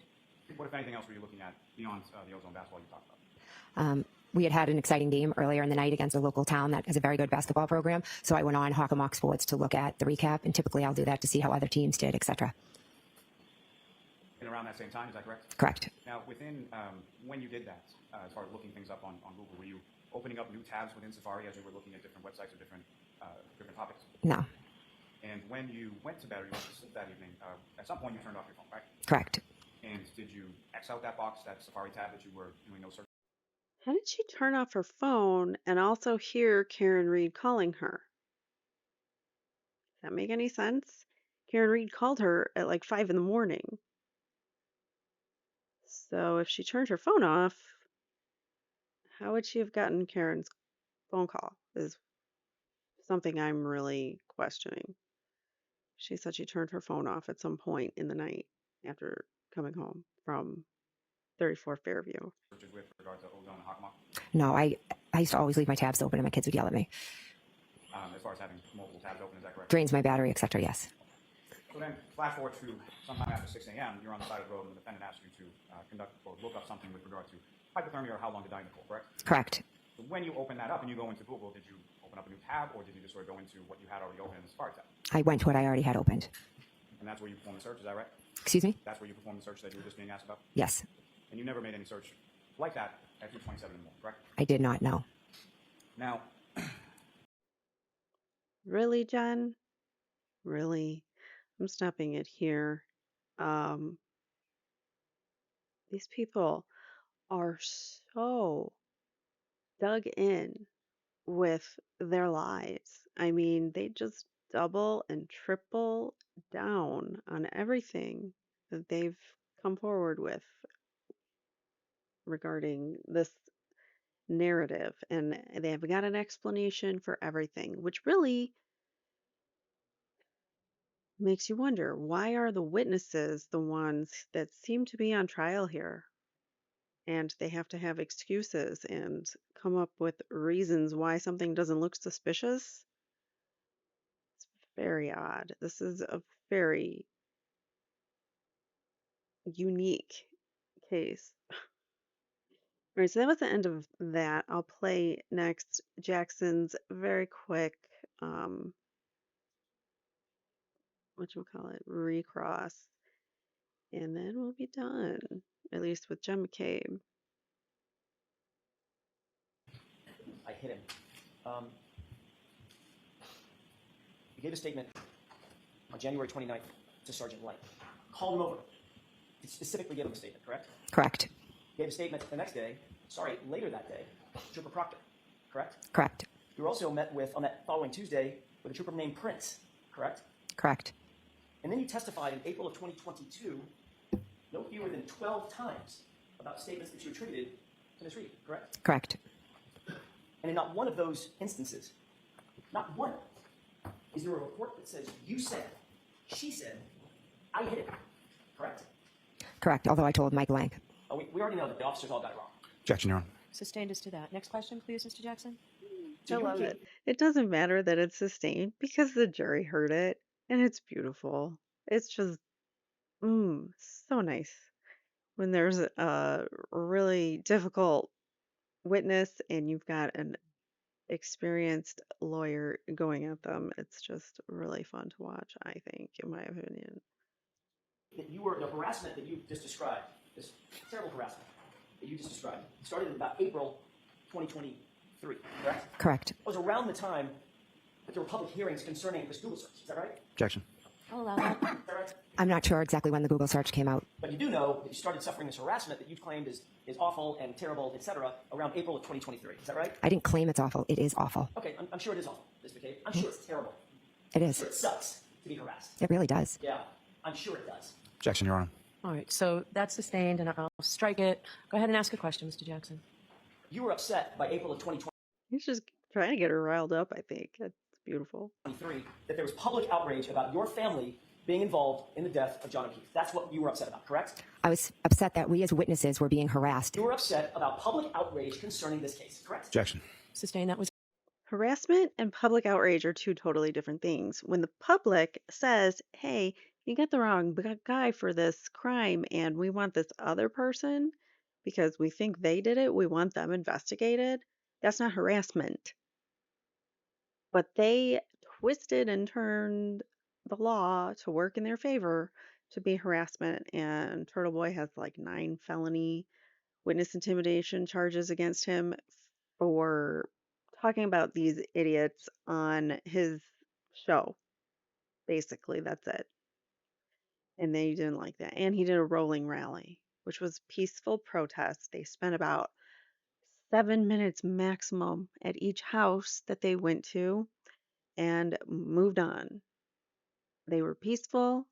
People were not like stepping on lawns or anything. They stayed in the streets. They were all, I've seen the videos. We don't need to finger point and blame people, Turtle Boy, for what? Bringing awareness and attention to this case. That's what he's done. And he's informing the public. And the public is becoming outraged. Therefore, witness intimidation. answered. Next question. And 2 months later, in June of 2023, for the first time, you testified at another proceeding, and lo and behold, you attributed the words, I hit him, to my client. Right? Objection. So ask that without the objectionable phrase. 2 months later, at another proceeding, in June of 2023, you attributed the statement, I hit him, to my client for the first time under oath. Correct? Under oath, correct. You indicated when you turned your phone in, the police were perfectly okay with you deleting communications with your children, correct? Correct. Including Allie, who's a material witness in this trial. Objection. So part of that is objectionable, and I'll sustain that. So You're aware that your daughter Allie was a witness in this case. At the time, I was not aware of that, no. No, but you did know that ultimately she was going to indicate that she drove Colin home, correct? You knew that at the time. Objection. that's sustained. Did you know at the time that Allie had driven Colin home, or she said she drove him home? I had no idea she drove him home. But you deleted all those communications with Allie, didn't you? Objection. Sustained. Did you delete all the communications that you had off your phone with Allie, your daughter? Objection. So this has already been answered, but go ahead, finish. Let's finish this loop. Did you delete them? I deleted the conversations with my 4 daughters. At that time, Allie was not a witness. Okay. All I asked you, you heard my question. Did you or did you not delete your communications with Allie McCabe? Objection. That's been answered. You said that there was this statement that horrified you, your words, horrified you, that Carrie Roberts made during her interview, that you were eavesdropping on, right? I'm not sure if she made it during that interview. I'd have to look back to see when I said she told them everything in bold, because I know she had said it to me multiple times. So I'm not sure if it's when she said it in the interview or just in general, when she said, I told them everything. I told them, etc. So when you said in that group chat, she's telling them everything, that might not even be what you're talking about. No, it was. So now Carrie told you she told them everything? That's what she just said. Like Carrie repeated it back at them, like I told them everything. And you said that horrified you, correct? I didn't know Carrie Roberts, so yes, her statement horrified me. Horrified you. Yes, that was horrifying. And in that group chat, your response to that horrifying statement was 3 words. I love it. Was there a response prior to that? You tell me, man. I'm not the one under oath. You are. Well, if you want to show me it again, I'd love to get. Yesterday. So do you have it handy, Mr. Jackson? I don't. You want to I'll grab it. Hmm.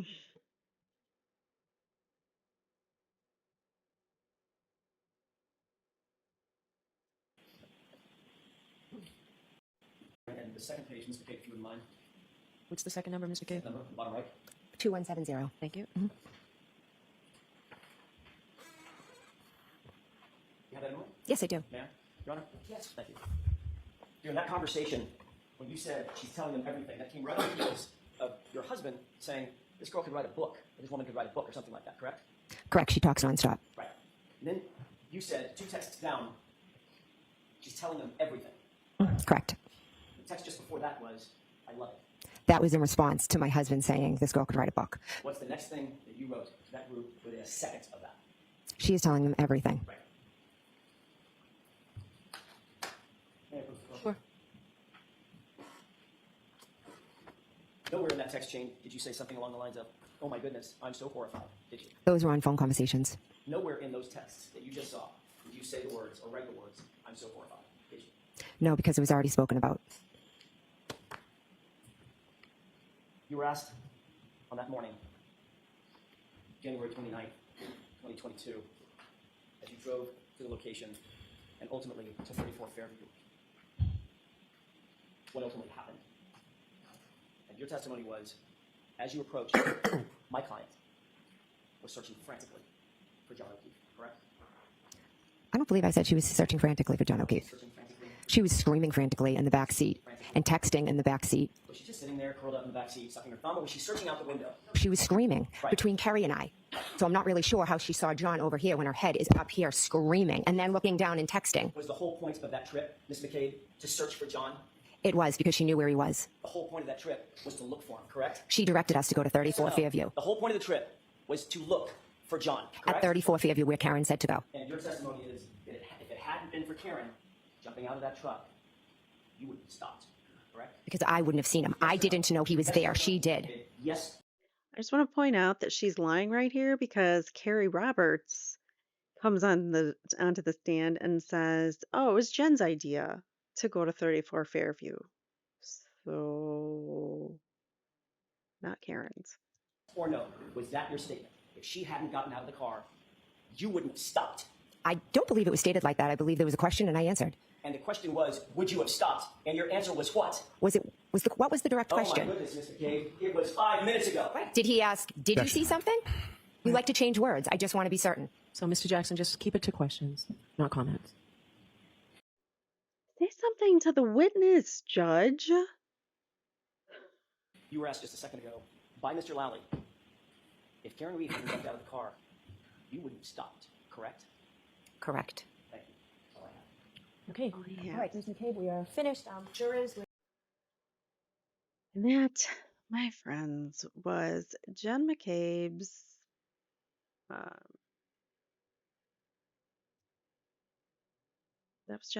testimony, and at least the highlights of it. And I tried to give you the big key moments. And like I said, she was on the stand for much longer than this. So if you want to put yourself through that, go right ahead and watch it with no interruptions. Go ahead and watch it from beginning to end. I can't listen to her and everything being an argument, and she just won't commit to any words or anything that she said, and it it obviously shows you've got something to hide.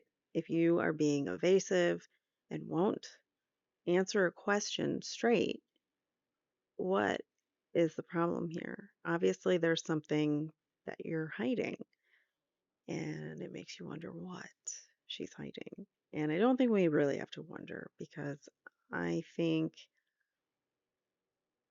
potentially they kind of maybe lured him there to beat him up. I don't know. Potentially. Maybe Brian Higgins wanted to talk to him about Karen.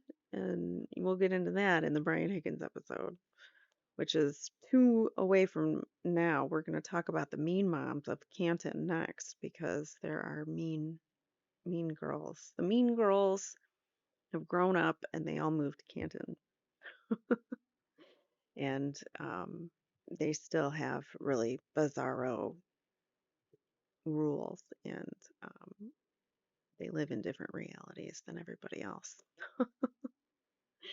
Anyways, all right. So that was Jen McCabe. Next episode, we're going to talk about the mean moms, the Aruba incident, and go from there. Things that people have a different opinion about Karen, that they're going to share. Others, so far everybody's been pretty favorable to Karen, except some of these mean moms, but we have some other mean moms that are coming in hot.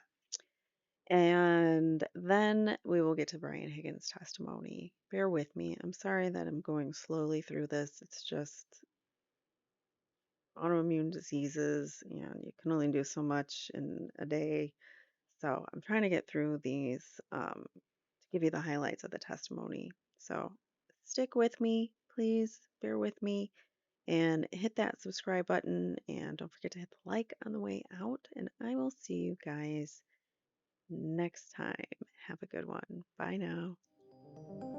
If you've been impacted by a true crime and would like your story told in your own words, or if you or someone you know has been wrongfully convicted or accused of a crime, please write to crimeincourtchannel@gmail.com and tell us your real true crime encounters. Thanks for watching.